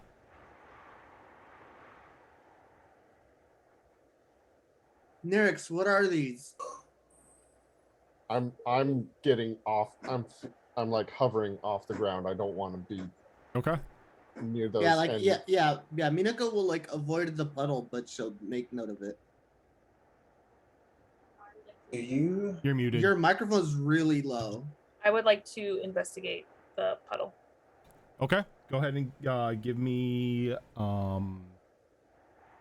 history, or give me a straight up intelligence roll. Okay, I can do that. Roshan, while that happens, Minako wants to look at the sarcophagus if they have Okay. like. Now I do well. Okay. 21. 21. Mhm. After you had the realization that you were fighting some sort of illithid, it kind of clicks that this was sort of like an incubation chamber for their young, for the tadpoles that they insert into people's ears or insert to people's eyes, so the tadpole can slowly but surely consume the brain and then transform them into a illithid themselves. So what Minako did was pretty much a good thing, because she just stopped more of them spawning. I would like to take a step back and motion everyone to do the same. And I'm going to do burning hands and just burn the whole thing. Okay. Minako will step back and she'll like use her echo to like shield her from fire. And then while she's doing it, she'll turn back to look at Snit, since he was saying like stop and everything. He's like, it's okay. Think of it as a giant egg with all their young. It needs to be destroyed. This was what was burrowing in everyone's brain on the right side earlier. This needs to be destroyed. Stop, baby. Minako, as you go up to one of the sarcophagi and you start like inspecting it, it's just a solid stone. There's no way to look inside of it or anything like that. It's got three rows of archaic runes, and then it begins to jettison like steam for just a moment as they open up, and Bernard, Gaius, and Natalia fall out along with a couple other people in the other sarcophagi. If I see Bernard, and we are going to end right run there. over there and try and catch him so he doesn't faceplant. Yep, that's where we're You going would to end. be fast enough to do that. Yeah, that's where we're going to end for the week. Oh man. Oh my god. Who's he I'm not- tattletaling on us? Okay, Yeah. that's not cool, man. He's Yeah, what a- tattletaling. Bitch. You did hear him mention a magisterium. Yeah, and apparently tattling on us is more important than their own young. Yeah, that's Which kind is of concerning. weird. Then concerning. Yeah. Wait, so now do we get like child slaughter to Minako's endless things of horrible things she does? No, you got this is actually a good thing, because you stopped. I mean, it is a good thing. but they're not necessarily children. Okay. They're not They're not necessarily real children. people. They're monsters from another dimension, I suppose. I'd like to Right. think that when Minako catches the two people next to her, they're just gonna grab her by the back of the collar and choke them. That's how there's gonna be a real quick wake up. It's just like All right. So that is going to do it for us this week, everyone. Thank you so much for tuning in. This is not the only episode. Well, not the only episode. This is not the only show that we have for you See you next during year. the week. See you next year, exactly. Coming up on Monday, we have another episode of Mass Effect Horizons, which we just kicked off once again last week. So if you haven't seen that episode, go check out our YouTube channel, which has the VODs from every one of our shows on there. On Tuesday nights, currently, we have Destiny Forged, which is nearing its end. I was telling Zorro this the other day. With the completion of the collector arc, you guys are now in that small area to where if there's any side quests or anything you want to take care of before the final fight, now is the time. 10 months of side quests. I mean, you could do that. And then on alternating Saturdays right now, we have Withered Wastes, which is this one, which is a 5th edition post-apocalyptic-esque campaign. And then coming up on next Saturday, we have another episode of Wayward Wanderers, which is a Pathfinder 2 Extinction Curse campaign. Finally finished and- chapter 3.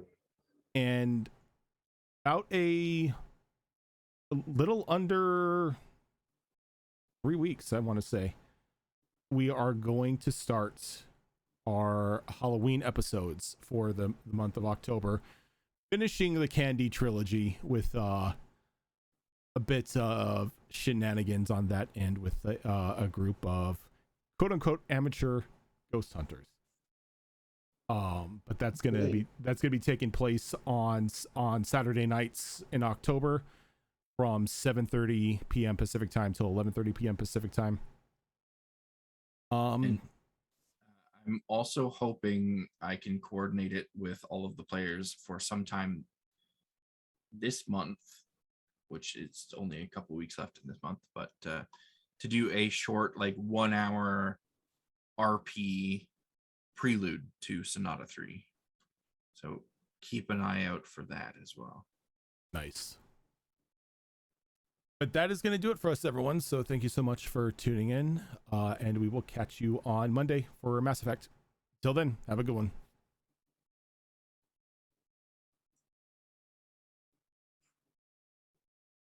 Oh man.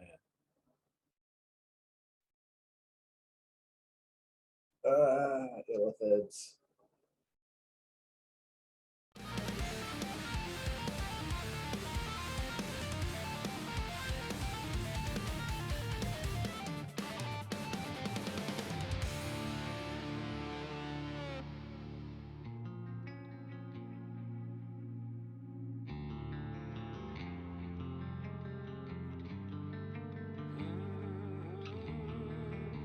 You will stay in 45. You will be our silent eye.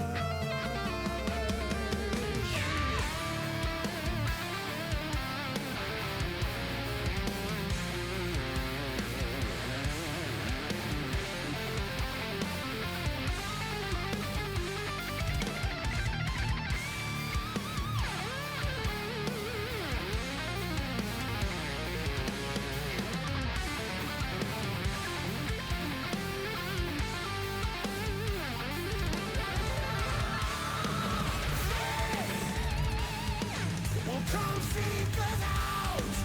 We will